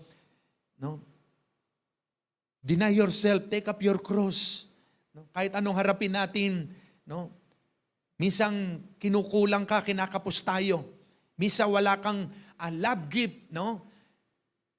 Nangyayari yan. Lord, susunod pa rin ba ako sa iyo? No? Handa ka pa rin bang sumunod? Amen? No? May blessing o wala? Kasi yung iba kaya lang naglilingkod kay Lord, no? Dahil may blessing, pag wala ng blessing, susunod pa kaya? Mga kapatid, minsan pinapayagan ng Diyos ang mga nangyayari para makita yung pagsunod natin sa Kanya, na handa pa rin ba tayo maglingkod. Amen? Sabi nung awit kanina, and I will give my life to you. Wherever you send me, I will go. No? Reward of obedience. No? Ito yung reward ni Lord sa mga sumusunod. Siya ang nagpo-provide talaga. God provide. No? Siya ang nagsusupply. Nangako ang Diyos, God promise. May pangako siya na pagpapalain niya tayo. Amen? Pagpapalain niya tayo. Kaya once na sumunod tayo kay Lord, makita natin ang blessing. Sabi ko nga, ang Lord, maraming paraan para pagpalain ng mga anak niya. Maraming way, magugulat ka, may biglang blessing na darating.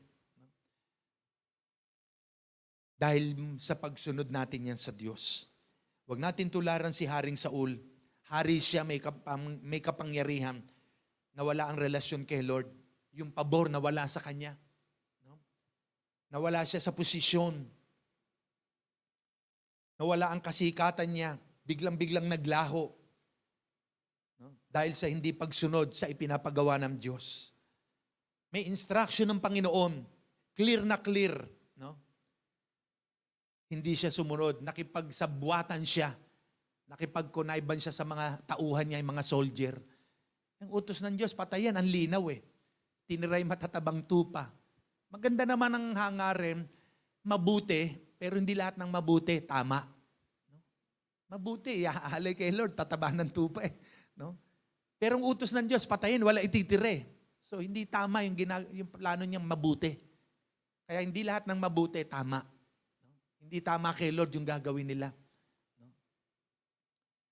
So nawala ang anointing sa kanya, tinanggal na siya bilang hari. At himalili doon si David. He lost his dignity. Nawala ang dignidad niya. No? Maaring magaling siyang hari nung panahon na yon, no? Pero ilang chapter lang, nawala na siya. No? Hindi na siya nagtagal. Mga kapatid, tayo pong lahat, maging mga nasa TV o mga nasa kanilang tahanan, no? Kayo po mga kapatiran, mga tagalangit, kung nais niyong sumunod kay Lord, no? Praise God. Walang sumunod kay Lord na pinabayaan ng Lord. No? Naranasan po naming pamilya yan at ng mga J. Blue family, no? Na ang taong totoong sumusunod kay Lord, bagamat minsan may testing and trials, sunod pa rin kay Lord. No? Ang reward ay dumarating.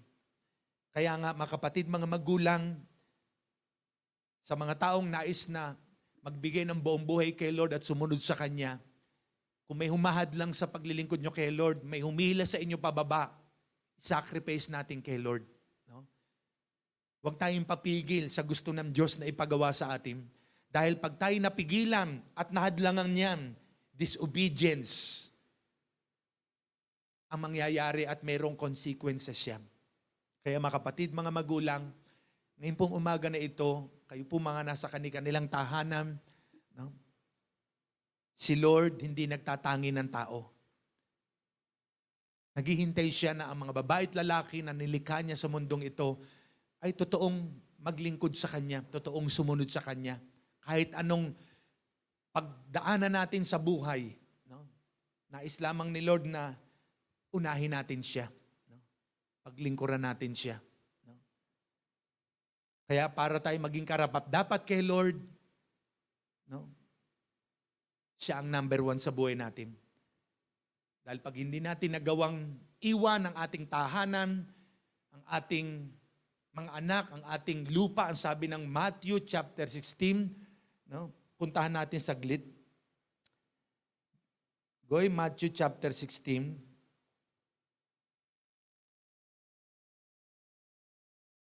Verse 20,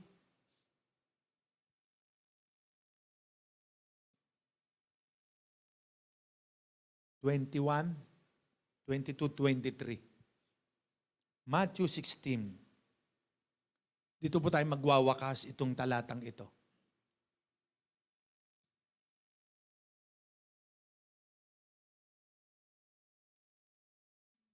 22.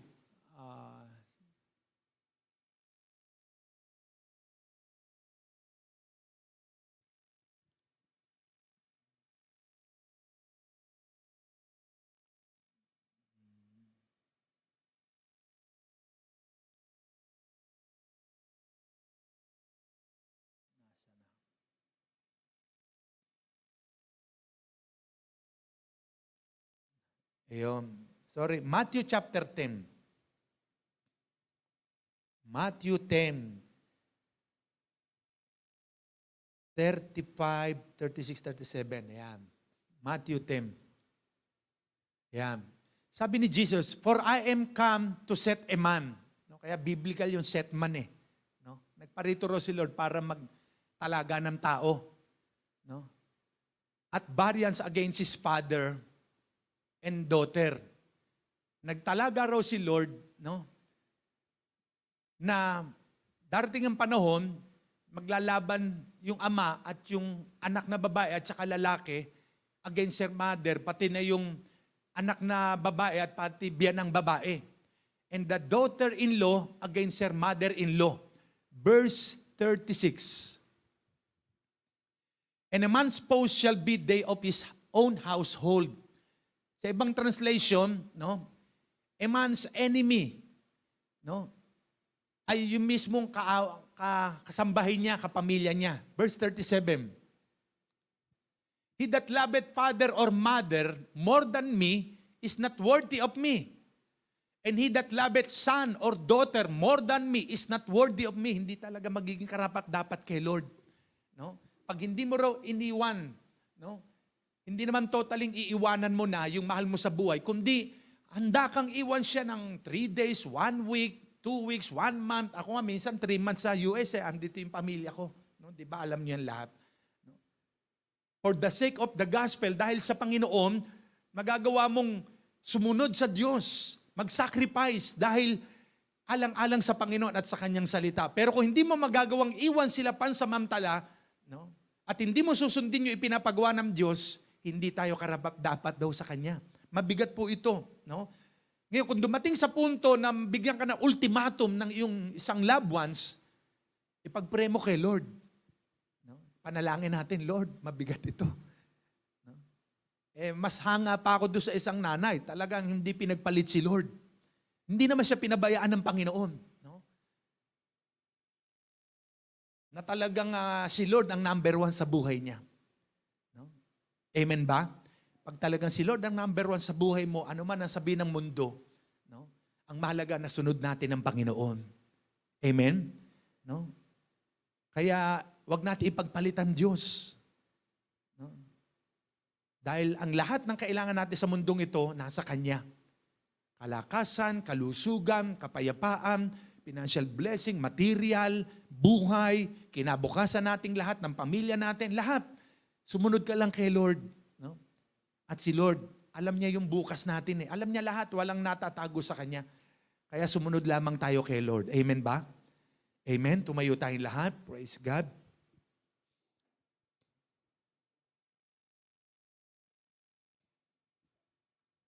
Thank you, Lord. Salamat po, Panginoon. Lord, handa namin ibigay ang buhay namin sa iyo. Handa namin sacrifice ang pinakamahal namin sa buhay, ang pinakamahalaga sa amin. Ikaw ang number 1 sa buhay namin, Panginoon. Salamat, Panginoon. Nais namin maging karapat-dapat sa iyo. Nais namin maging worthy sa iyong harapan. Na bagamat dumarating ang sandali, nagagalit ang mundo at ang mga tao sa paligid dahil sa paglilingkod namin at pagsunod sa iyo. Huwag lamang ikaw ang magalit at magtakwil sa amin, Panginoon. Layuan man kami ng lahat, huwag lamang ikaw ang lumayo sa amin, O Diyos. Panginoon, sa oras na ito, narito po kami, muling mag-aalay ng buhay sa iyo. At handa naming isacrifice sa iyo ang pinakamamahal namin sa buhay. Yes, Lord. I am secure all of my life. Overflowing grace compels in my life. I found the strength and hope because of your great love. Never leave me till the bed. Into your arms, yes, Lord. Into your arms I am secure. all of my life. Overflowing grace compels in my heart. I found the strength and hope because of your great love. You never leave me till the very end. And I will give my life to you, to be a vessel of your truth. Let your will be done for me in all of my days.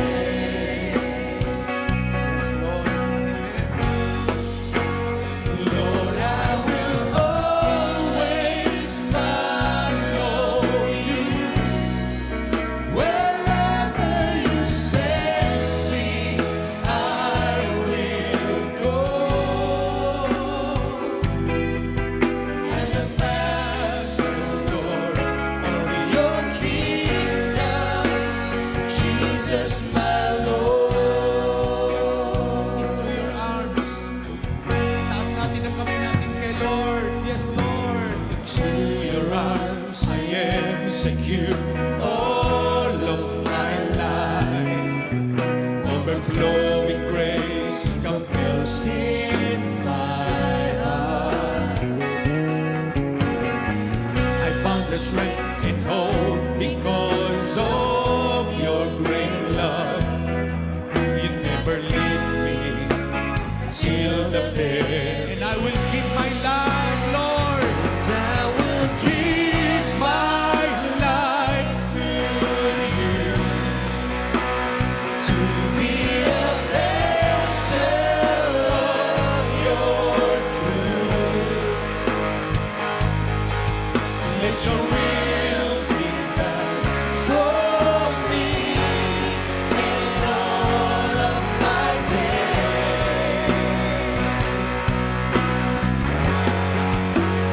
Lord, I will always follow you. Wherever you send me, I will go. An ambassador of your kingdom, Jesus my Lord.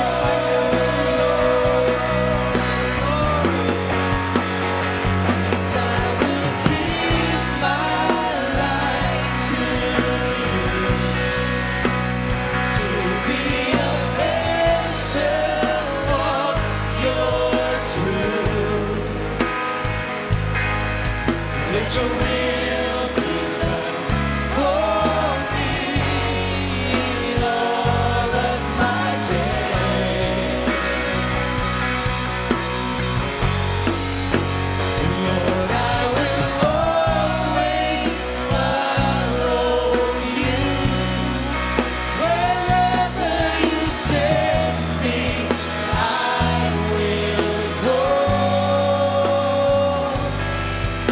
An ambassador of your kingdom, Jesus my Lord.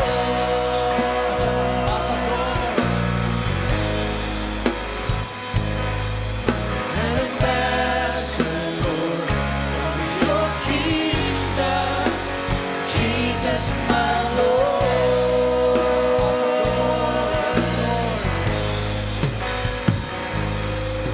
An ambassador of your kingdom, Jesus my Lord.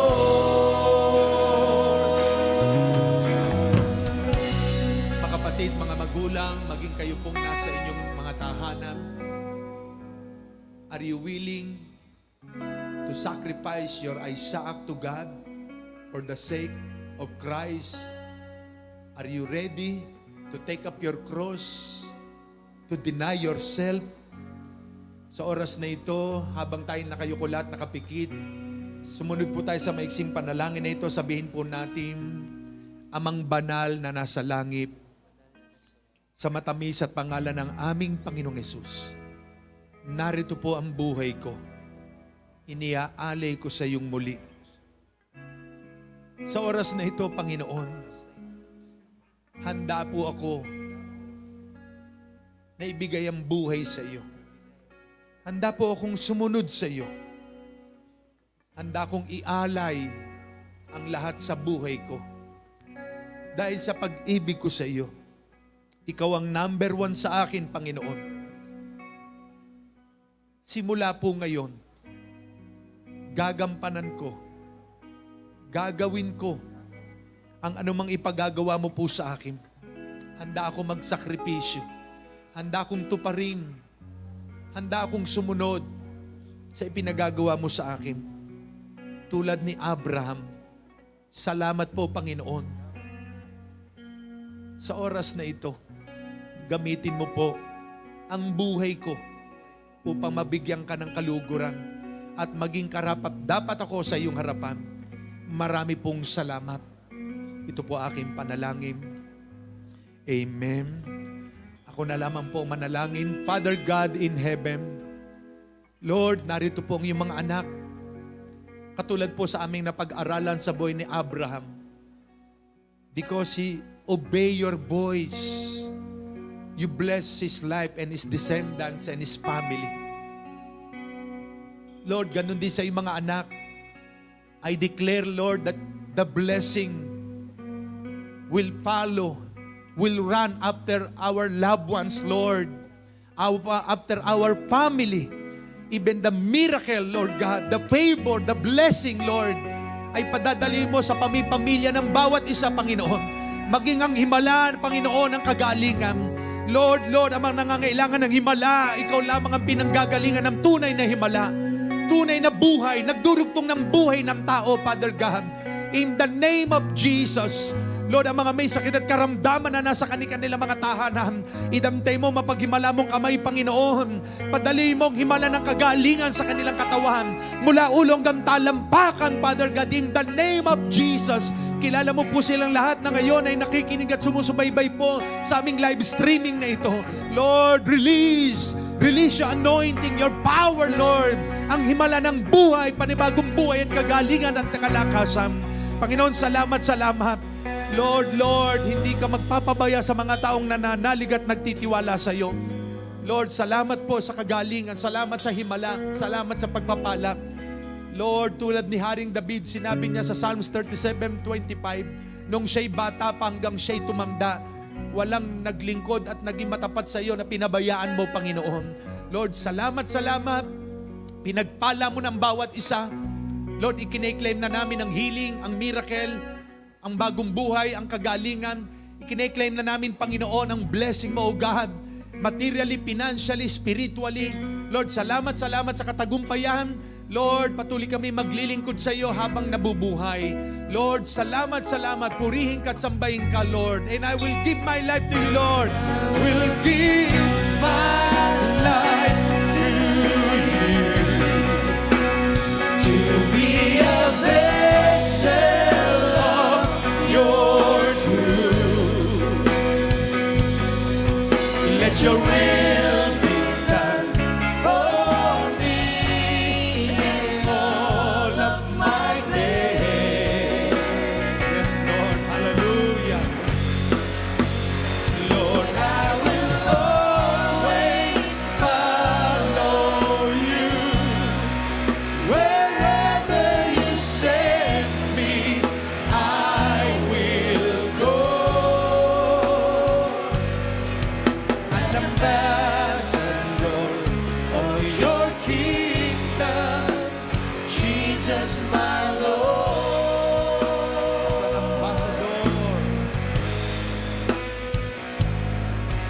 An ambassador. An ambassador of your kingdom, Jesus my Lord.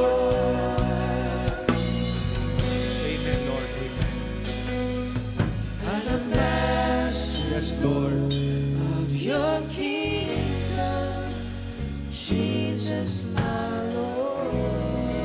Thank you, Lord. Receive all the praises, honor, and glory, Father God. In Jesus' name, amen. Amen. Palapakan natin ang Panginoon. Hallelujah. Amen. Sige po, maupo muna bawat isa. Thank you, Lord. Tayo dumako sa...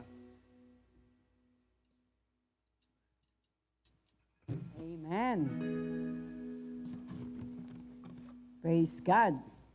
Purihin po ang Diyos. Talagang hinihanda po tayo ng ating Diyos sa napakalaking pagpapala. No? Katulad po na sabi nga ay itong tema ito ng obedience ay talagang iniuukit sa ating mga puso dahil may inihahanda siya sa atin. Amen. No? Kaya sa umaga pong ito, no, katulad po ng ating napag-aralan, talagang sabi nga po, ang obedience ay makikita sa mga, sabi nga po, dun sa mga testing, kung paano tayo naroon po na, sabi nga, na tinetest ang tunay na obedience. Hindi lamang po, katulad nga sinabi na marami sabi, Lord, I will obey. Pero ang tanong po, nandun po yun sa testing. Kanina po habang nakikinig ako kay Bishop, maraming mga pinakita sa akin, maraming pinaalala sa akin ng Panginoon. Lalo na po nung kami po ay bago-bago pa na naglilingkod sa Panginoon. Kami po noon ay kabataan, nag-aaral kami, pero tuloy-tuloy po mga Bible studies. Meron po kami isang kasama noon na talagang dahil sa pagsunod niya sa Panginoon, alam niyo po ba, dumating sa punto, pag uwi niya ng kanyang bahay, ang kanya pong mga gamit ay nasa labas na. Nakaranas siya na mula sa kanyang pamilya, siya ay itakwil dahil sa kanyang pagsunod sa Panginoon. Pero alam niyo po ba, hindi po iyon naging hadlang, nagpatuloy siya at ngayon po, ang kanyang buong sambahayan ay naroon na ginagamit ng ating Panginoon. Dumating, sabi nga po, sila ngayon ay napagkatiwala ng isang ministeryo, malaking ministeryo. Kaya po, lahat ng bagay ay naroon po na talagang itetest na tayo ng ating Panginoon. At isa sa pinaalala ng Panginoon sa akin kanina habang ako'y nakikinig, yung pong naranasan ko. Dahil nung pong talagang kainitan na, kasagsagan, halos araw-araw, nasa mga Bible studies kami, may time po na Monday lang ako, walang gawain, At dahil po doon, na naroon po na sabi nga po sa mga gawain na yon, binibigyan lang kami ng pamasahe. At sa akin po noon, ang binibigay na allowance sa akin ng pamasahe for the week, ay 20 pesos. Kasi maraming mga Bible studies, mura pa noon, 1980s. Mura pa pamasahe noon, Kaya 20 pesos, At noong time pong yon, yung pong tiya ko, ang siyang, sabi nga ay secretary ng community outreach, Kumbaga, siya yung nagmo-monitor, siya yung nagbibigay sa amin ng mga allowances ng mga pamasahe namin para makarating kami dun sa mga Bible studies. One time po, kinausap po ako ng tiya ko. Ang sabi niya, Stella, sabi sa office, bibigyan ka daw ng love gift. Wow! Alam niyo po, sa isang manggagawa, kapag nakarinig ka ng salitang love gift, ay talagang mararamdaman mo ang pag-ibig ng Diyos. Amen? At hindi to after the amount, kundi talagang love gift. At dahil first time ko po yun naroon na narinig, nagkaroon po ako ng excitement sa aking puso. Biro mo, sa office pa manggagaling, yung love gift na ibibigay sa akin. Kaya alam niyo po, nung time na yon, dahil sa excitement ko, dahil nakafocus ako doon sa sinabi sa aking love gift, alam niyo po, minsan hindi ko na kinukuha yung pamasahe ko na 20 pesos. Talagang kahit hindi ko nakuha, punta pa rin ako doon sa mga gawain. At alam niyo pa, dumating ang araw na ibinigay na sa akin ang love gift. Naka brown envelope. Talaga pong parang kumakabog yung puso ko. Dahil first time kong tatanggap ng love gift. Praise God! Nung aking pong buksan, 20 pesos ang aking love gift. Ilang 20 pesos yung hindi ka kinuwang pamasahe dahil nakatuon ako doon sa love gift na sinabi sa akin ng tiya ko. Pero nung pagkakataon na yon, although nakaramdam ako kasi masyadong mataas yung expectation ko Parang bigla pong umano, pero doon ako tinuruan ng ating Panginoon. Naging, ano yun sa akin? Habi nga, naging testing ng aking puso. Na ako ba ay talagang susunod dahil dun sa love gift? O ang isa pa po na naroon na itinuro sa akin ng Panginoon na sabi nga, huwag kang mag-focus sa isang kaparaanan ng kanyang pagpapala. Dahil katulad nga po ano sinabi ni Bishop kanina, maraming kaparaanan ng Diyos na tayo ay pagpalain. Ang nais lang ng Panginoon, sumunod tayo sa Kanya. Amen? At maging sa ating pong pagkakaloob, sa ating pag-offering, ito po ay testing din ng Panginoon sa atin. No? Mayroong iba po kasi nagbibigay lang sila because parang kumbaga ay, routinary lang. O para bang obligasyon lang, yung ganun ba? Pero alam niyo po ba, every time na tayo po ay darako sa ating offering o pagkakalob sa Diyos, it is a test of our heart. Dito tinetest yung ating mga puso. No? Hindi yung basta ilalagay mo lang, kundi tinetest dito yung ating mga puso. Naalala ko kagabi, nung ako po'y pauwi, no? Dahil nauna po si Bishop umuwi, naglakad ako dito ako sa likod ng dadaan, napadaan ako kila Ate Dor, kila Kuya Efren, ano? At meron kaming isang topic na napag-usapan. At ito ay tungkol kay Ananias at kay Safira. Ang mag-asawang ito na kung saan ay naroon na talagang dahil sa kanilang, sabi nga po ay marubdob dem na pagnanais na maging bahagi sa gawain ng Panginoon, naggawa sila ng desisyon na ang kanilang ari-arian ay ibenta at ibigay para sa gawain ng Panginoon. No? Talagang nandoon dahil nandoon yung desire nila. No po? At dahil doon, naibenta nila yung kanilang ari-arian. No? Maaring lupa. No? Binenta nila ang kanilang lupa. Dahil ang gusto nga nila, maging bahagi sila sa gawain ng Panginoon. Pero alam niyo po, nung hawak na nila yung pinagbentahan, na-test sila. No? Na-test ang puso nila. Alam niyo po ba kung ano ang nangyari? Yung pong una na kung saan desire nila na ang pinagbentahan ay ibigay para sa gawain ng Panginoon, na bago. Na-twist, na-test dahil nahawakan na nila yung pinagbilhan. Nagkaroon ng kutsabahan yung mag-asawa. Na halimbawa, ang pinagbilhan ay 100,000. Nag-usap yung mag-asawa. 80 na lang ang ibigay natin. Total, malaking bagay na yun. Malaki na yung 80% na ibibigay natin. No? 20 nga lang para sa atin eh. Sabi ng mag-asawa, sige. Kaya, nung pong ibibigay na nila yung pinagbentahan, nauna si Ananias, yung lalaki, dahil siya yung may hawak. Ibinigay niya doon sa mga disipulo, no? Kila Pedro. At nung iabot nila, maaring tuwan-tuwa sila. Ito po yung pledge namin, na ipinangako namin sa Diyos na ibibigay. Alam niyo po, pagkahawak po nila Pedro, noong ibinigay sa kanila, ang sabi po ni Pedro, no? Bakit kayo nagsinungaling sa Diyos? Hindi kayo sa amin nagsinungaling, kundi sa Diyos. Di ba sa inyo naman yung property na yan? At kayo nagsabi na kapag ibibigay nyo, bakit kayo nagsinungaling? At dahil po dito, nanginig po sa takot si Ananias at siya ay bumagsak at namatay. Maya-maya po, dumating yung asawa si Safira. Dahil alam niya na ibinigay na ni Ananias, ang asawa niya, yung pledge nila, alam niyo po, tinanong siya, talaga bang ganitong halaga lamang nabenta yung inyong lupa? Alam niyo, sabi ni Safira, opo, Ang sabi sa kanya, bakit kayo nagsinungaling sa Diyos? Dumarating na yung mga lalaking libing sa asawa mo.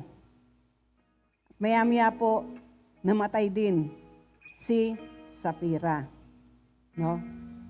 Alam niyo po, sa ating pong pagkakaloob, dito po, ito ay isang testing. Every Sunday or every time na tayo po ay dumarako sa giving time, this is the time where God is testing our heart. Kasi tayo yung naroon na, di ba may mga desire tayo eh. Lord, gusto ko, katulad ng sinabi nga ni Bishop, no? Gusto mo na maging bahagi. Eh, sa Lord din naman nanggagaling yung binibigay natin eh. Ang tanong, kapag hawak mo na, maibibigay mo ba iyon? Yung ipinangako mo?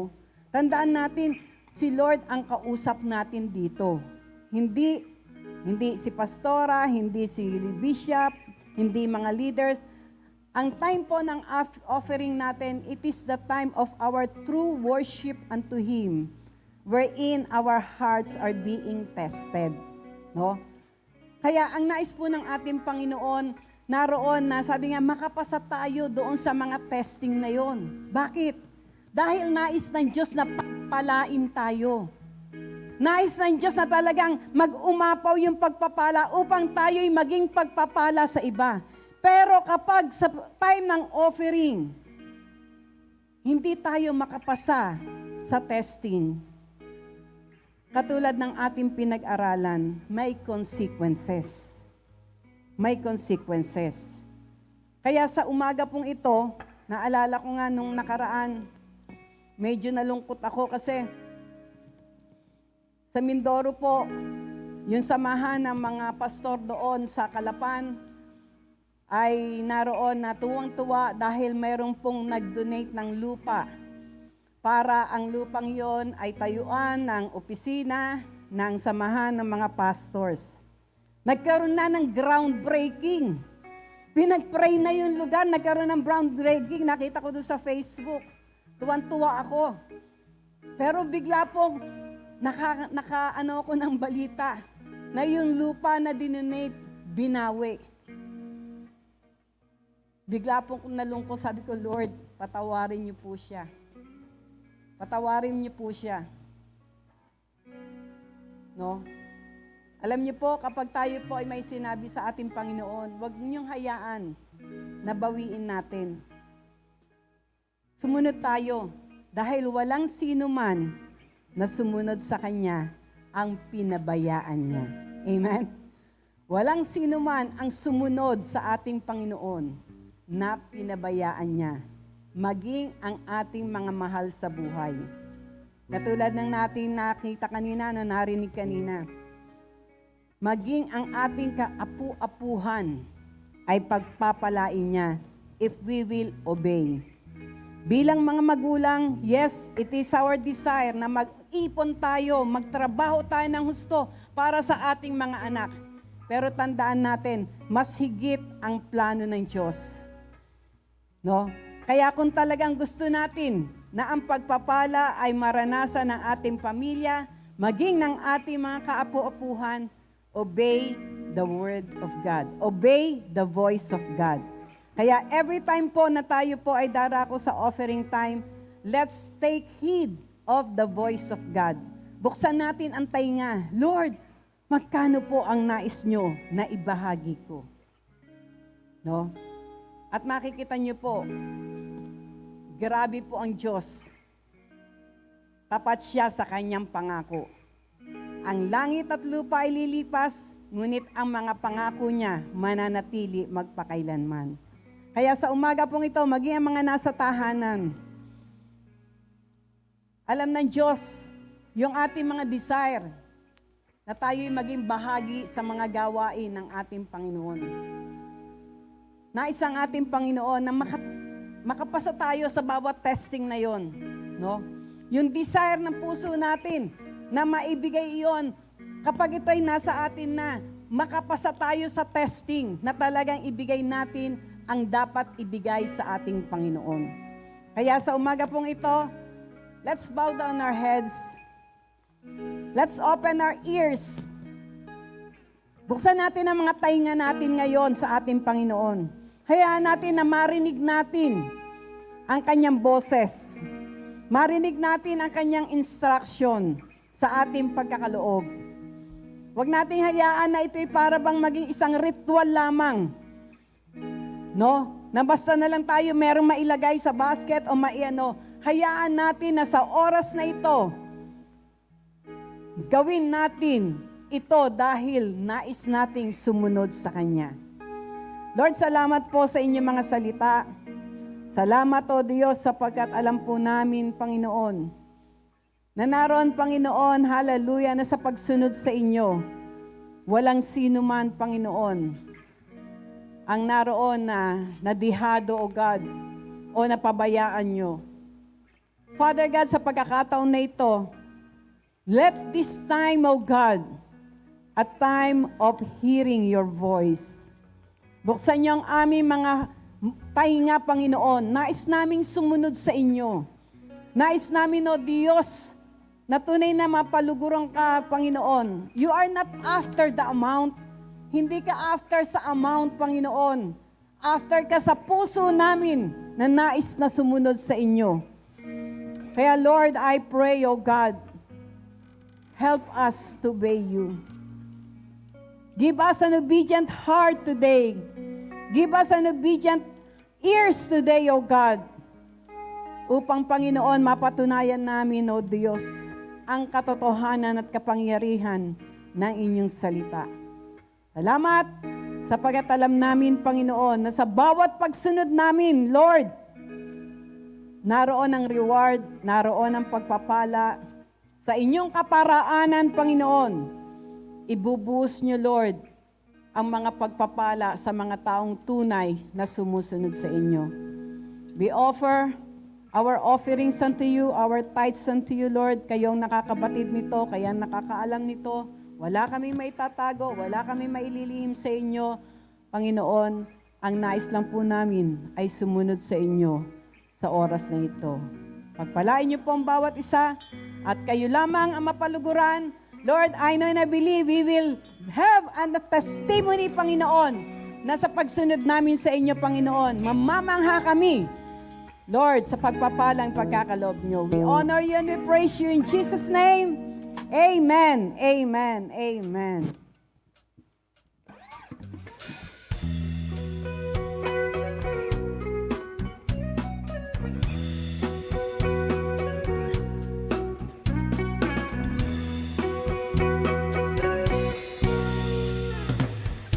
Kahit kailan uli, laging aawit. Sa Diyos lang kakapit, sa Kanya ako'y lalapit. Hindi magsasawa, ako'y sasamba sa isang hari. Kailan may manatili, pag-ibig ay walang hanggan, biyaya ay laging nararanasan, kabutihan niya'y magpakailanman. Kahit ilang ulit, laging aawit. Sa Diyos lang kakapit, sa Kanya ako'y lalapit. Hindi magsasawa, ako'y sasamba sa isang hari. Kailan may mananatili, pag-ibig niya'y walang hanggan, biyaya niya'y laging nararanasan, kabutihan niya'y magpakailanman.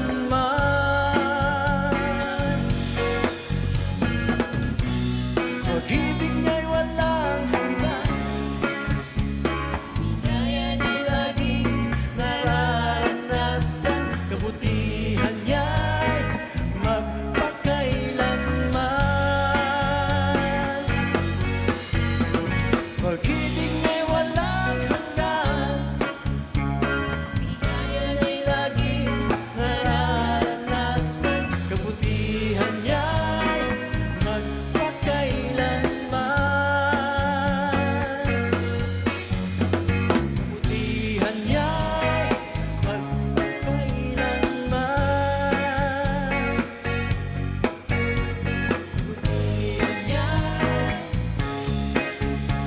Kabutihan niya'y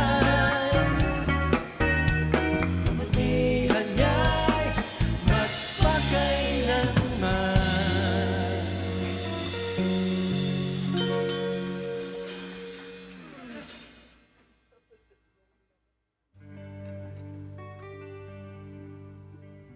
Amen. Praise God. Dadako po tayo sa ating Holy Communion.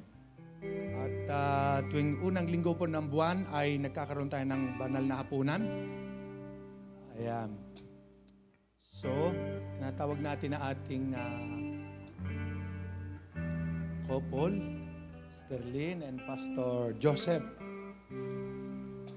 Dito sa 1 Corinthians chapter 11 verse 23, ayon kay San Pablo sa kanyang sulat sa taga-Korinto, ito ang katuroang tinanggap ko sa Panginoon, sabi ni Pablo, at ibinibigay ko naman sa inyo. Noong gabing siya ipagkanulo, ang Panginoong Sus ay dumampot ng tinapay. Nagpasalamat at pinagpira-piraso iyon. At sinabi, ito ang aking katawan na inihahandog para sa inyo. Gawin ninyo ito bilang pag-alaala sa akin. Matapos maghapunan, dumampot siya ng kopa at sinabi, ang kopang ito ay ang bagong tipan ng Diyos na pinagtibay ng aking dugo. Tuwing iinumin ninyo ito, gawin ninyo bilang pag-aalaala sa akin. Sapagkat tuwing kakain kayo ng tinapay na ito at iinom sa kopang ito, ipinapahayag ninyo ang kamatayan ng Panginoon hanggang sa kanyang muling pagparito. Ang sinuwang kumakain ng tinapay at umiinom sa kopa ng Panginoon sa paraang di nararapat ay nagkakasala sa katawan at dugo ng Panginoon. Kaya dapat siyasatin ng tao ang kanyang sarili bago siya kumain ng tinapay at uminom sa kopa. Sapagkat ang sinumang kumakain at umiinom ng hindi kinikilala ang kahalagahan ng katawan ng Panginoon ay kumakain at umiinom ng kahatulan laban sa kanyang sarili. Iyan ang dahilan kung bakit mahihina at masasakitin ng marami sa inyo at may ilangang namatay na. So, marami daw ay hindi nabibigyan ng kahalagahan itong banal na hapunan. Kaya maraming mahihina. So kaya kailangan po natin itong bigyan ng halaga. Na ito po ang ating pagpapartake na ito sa banal na hapunan, sa tinapay na simbolo ng katawan ng Panginoon, at sa juice, simbolo ng kanyang dugo. Gagawin daw natin ito bilang pag-aalaala sa ginawa ng Panginoon sa krus ng Kalbaryo. At siya sa atin daw muna ng tao ang sarili niya. Kasi nga maraming tao, ginagawa itong ritual, halos yung iba araw-araw, linggo-linggo, basta makasubo ng tinapay o ng ostya, tapos balik sa kasalanan. Sa linggo, gano'n na naman, hindi binibigyang halaga. Kaya ang sabi ron, siyasatin muna daw ang sarili. Baka gumagawa siya ng kasalanan, tapos makikibahagi uli sa Holy Communion, tapos balik sa kasalanan. Paulit-ulit. Sabi roon, siya'y nagkakasala. No? Nagkakasala siya. So kaya ngayon po umaga, kailangan ang ating puso at buhay sa harapan ng Diyos ay talagang kaaya-aya sa kanyang harapan. Tumayo tayong lahat. So gagawin po natin ito bilang pag-aalaala sa Panginoon. At huwag tayong babalik sa kasalanan, sa masamang gawa, kasi magkakasala daw tayo sa katawan at dugo ng Panginoon. Kaya marami daw ay masasakitan, mahina ang katawan. So tayong po yung manalangin. Lord, salamat, inaalaala namin ang ginawa mo sa krus. Binayubay ang katawan mo doon. Tumanggap ka ng 39 stripes. At by your stripes, we are healed, Lord. We claim healing, Lord, sa aming makatawang lupa na ito. Kalusugan at kalakasan, pagpalaan niyo po ang Diyos at tinapay na sa aming pakikibahagi na ito ay inaalaala namin at ipinapahayag namin ang kamatayan mo sa krus. Ito po aming dalangin, Ama, sa pangalan naming Panginoong Yesus. Amen. Thank you. At the cross I bow my knees, where your blood was shed for me. There's no greater love than this. kumuha po kayo at hawakan mo ng tinapay at tangkap. Sabay-sabay po tayo maya-maya. Sige po, umawi tayo kay Lord. What can separate me now? At the cross I bow my knee, where your blood was shed for me. There's no greater love than this. You have overcome the grave. The glory fills the highest praise. What can separate me now? You turned away. You made a way. When you said that it is done, you turned away. You made a way when you said that it is done. Amen. Taas po natin ang bread o ang ostya. Panginoong Hesus, hawak namin ang tinapay na ito, simbolo ng iyong katawan, na nabayubay sa krus 2,000 taon na nakararaan upang kami itubusin sa kasalanan. Pagpalaan niyo po ang tinapay na ito, magbigay kalusugan, lakas namin katawang lupa, and by your stripes we are healed. Thank you, Father, in Jesus' name. Amen. Sabay-sabay natin kainin.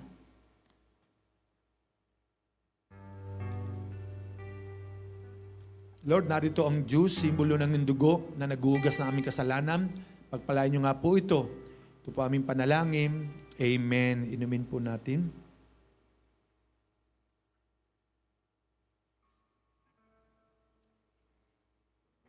Sige po. Lalapitan po ulit tayo ng ating kasirep. Thank you, Lord. Manalay muna po tayo. Yes, Father God in heaven, may the love of the Father and the blessing of the Son of God and the sweet fellowship be upon us in Jesus' name. Amen. Palapakan po natin ang Panginoon. Maupo tayong lahat para sa mahalaga announcement. Sige po.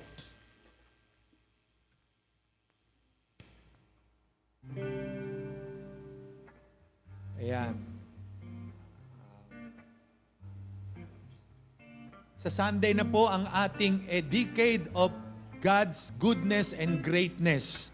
Sa Sunday na po yan, 9 a.m. At kasama po natin ang ating mga, yan po, ang ating guest speaker, Pastor Mike Bautista, City Councilor ng Bacoor. At excited din po siya makarating dito at makapiling yung ating mga kapastoran. 11 po yung ating pastor na galing Mindoro. At ang Pangasinan ay medyo mahigpit, hindi po sila makakababa, no? So kaya darating po ang mga pastor natin ng Mindoro sa Sunday ng maaga. Ayan. At morning devotion, tuloy-tuloy po yan, yung every Monday, Wednesday, Friday, 9 a.m.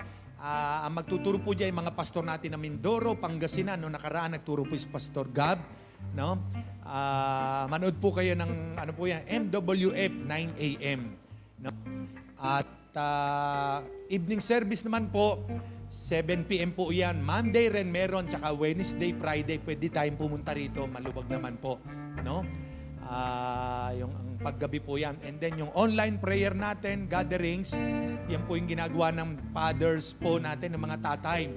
Kaya lahat po ng tatay sa Pangasinan, Brother Bobby, Pastor Gab, Brother Jerwin, tinatawagan natin, at dito po nakaraan, minsan 2 sila, no? Nakasama rin ako, tapos 3, 4. So kaya powerful po ang prayer ng mga tatay. Everyday po yan, no?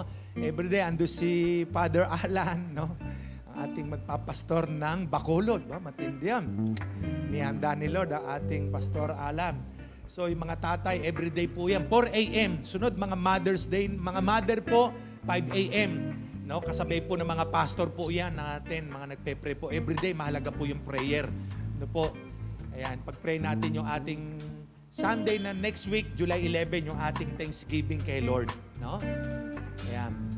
At yung youth, online youth fellowship. Meron pong yung mga youth natin, meron po silang fellowship every Sunday, mamayang gabi ng 7 p.m. sa Zoom or naka-online po sila, no? Yung mga youth. Maganda po, meron kayong fellowship din, no? Ayan. Amen. At meron din po tayo sa social media accounts, sa FB po, Jesus Be Lifted Up Church, at sa J Blue Church sa YouTube. Ayan, mag-open po kayo kung gusto nyo pong mapanood din po ito. I-open nyo po yan sa YouTube, J Blue Church. Mapapanood din po natin itong ating Sunday worship. Ayan. After the service, maiwan po yung ating mga ministry head, no, yung mga security natin, at pati yung youth, no, may mga mahalaga lamang po akong pag-uusapan tayo. Amen. Sige, tumayo tayong lahat para sa ating closing prayer. Amen. Thank you, Lord. Ibalik natin kay Lord ang lahat ng papuri, lahat ng pasalamat, karangalan para kay Lord lamang. Sa iyo ang papuri at pasasalamat, aming Diyos. Kaluwalhatian at karangalan alay sa iyo.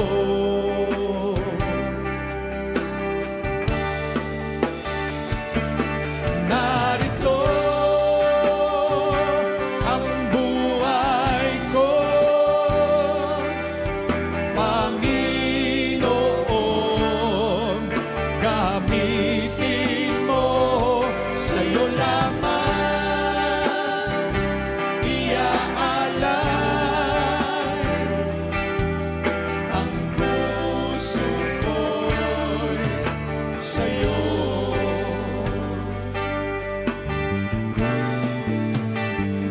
Pag ika'y kasama, o ano ang ligaya na darama.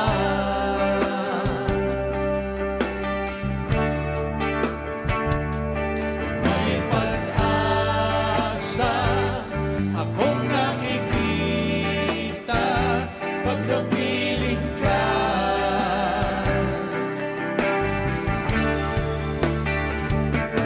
Narito ang buhay ko, Panginoon, gamitin mo, sa'yo lamang iaalay ang puso ko. Narito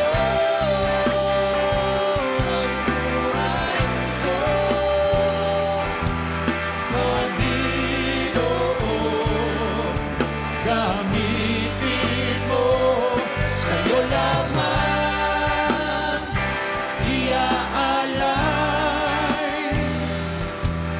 ang puso ko'y sa'yo. Ang puso ko'y sa'yo. Ang puso ko'y sa'yo.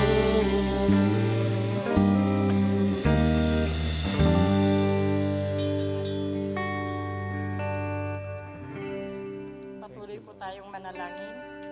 Hallelujah, hallelujah, hallelujah, hallelujah, Salamat hallelujah. po, Panginoon. Panginoon, maraming salamat, Lord God, sa iyong mga salita ngayong umaga, Lord God, na yung pinarinig, Lord God, sa amin. Maraming salamat, Panginoon. Maraming salamat, Panginoon, sa iyong ginamit, Lord God, bilang tagapagsalita, Lord God, ng iyong salita, Panginoon. Lord, kung ano man, Lord God, ang nawala sa kanyang lakas, Lord God, sa kanyang pagsasalita, sa kanyang pag-share, Lord God. Lord, ibalik mo po, Lord God, ng siksik-liglig at umaapaw ang kanyang kalakasan, Lord God. Ang kanyang karunungan, Lord God, ay maibalik, Lord God. Hallelujah, hallelujah, hallelujah. 10 ng kanyang pamilya, Panginoon. Hallelujah. Lord, maraming salamat, Lord God, sa iyong salita, Lord God. Na patuloy mo, Lord God, na pinalalago, Lord God, ang aming relasyon sa iyo, Panginoon. Maraming salamat. Lord, we speak obedience, O God. We speak unity. We speak submission, O God. Sa lahat, Lord God, ng tinawag mo, Lord God. Sa lahat, Lord God, ng taong pinili mo para mag-serve sa iyo, Lord God. Lord, always renew our spirit, O God. Hubugin mo, Lord God, ang aming mga puso, Lord God, na patuloy, Lord God, na sumunod kung ano man, Lord God, ang iyong mga plano sa aming buhay. Lord, we cannot outgive you, Lord God. Ikaw ang aming kayamanan, Lord God. Yes, Lord. Ikaw ang aming kasapatan, Panginoon. Lord, open our hearts, O God. Open our hearts, O God, sa aming pagsunod sa iyo, Lord God. Na, Lord, ang lahat, Lord God, ng aming ginagawa, Lord God, ay to show our love, O God, to show our respect, O God, to show, O God, kung gaano ka namin sinasamba at pinupuri at itinataas, Lord God, sa buhay namin, Panginoon. Lord, we cannot outgive you kung ano, Lord God, kung gaano mo, Lord God, kami binago, Lord God, at kung gaano mo, Lord God, patuloy, Lord God, na hinuhubog, Lord God, ang aming mga puso, Lord God, para sa iyo, Panginoon. Maraming salamat, Lord God. Maraming salamat. At Lord, mulit-muli, Lord God, kung gaano, Lord God, kami, Lord God, ka-excited na bumalik dito, Lord God. Ngayong linggo ay ganun mo din, Lord God. Ka-excited na gagawin, Lord God, ang aming pagbalik sa susunod na linggo, Lord God. Para mag-celebrate kung gaano, Lord God, kabuti, Lord God, kung gaano kakatapat, Lord God, sa aming buhay, Lord God, sa loob ng 10 taon, Panginoon. Hallelujah, hallelujah, hallelujah. Maraming salamat, Panginoon. Mulit-muli, ibinabalik namin ang aming mataas na papuri, mataas na pagsamba. Sa iyo lang aming Ama, aming Yahweh. In Jesus' name And may we the pray. Lord bless you and keep you. The Lord make His face shine upon you and be gracious unto you. The Lord lift up His countenance upon us, and God has given us shalom, shalom be upon us in Jesus' name. Amen.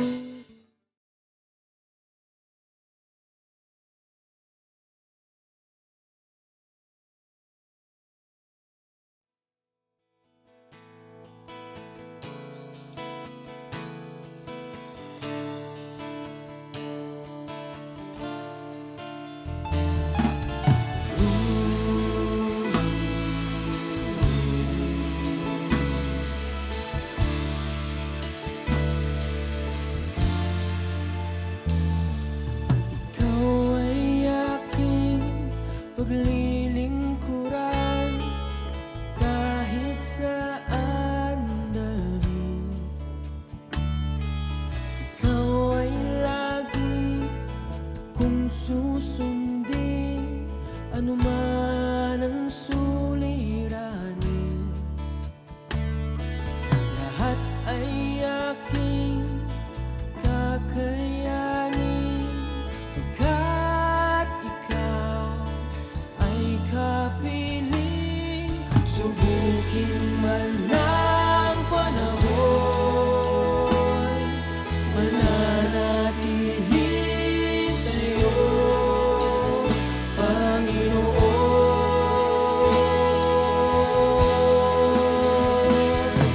Walang alinlangang maglilingkod, walang pangambang sa'yo ay susunod. Hindi susuko at hindi hinto, patuloy lamang sa iyo, Panginoon.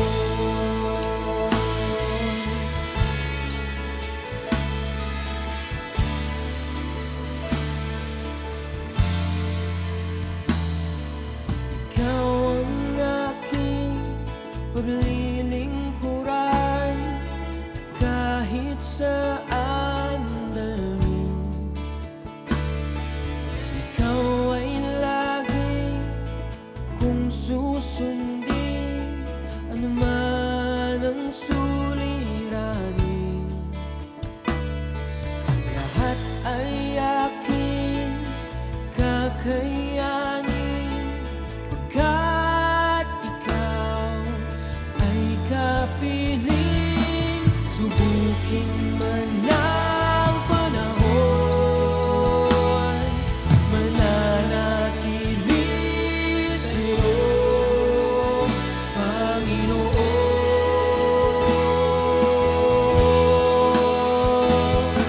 Walang alin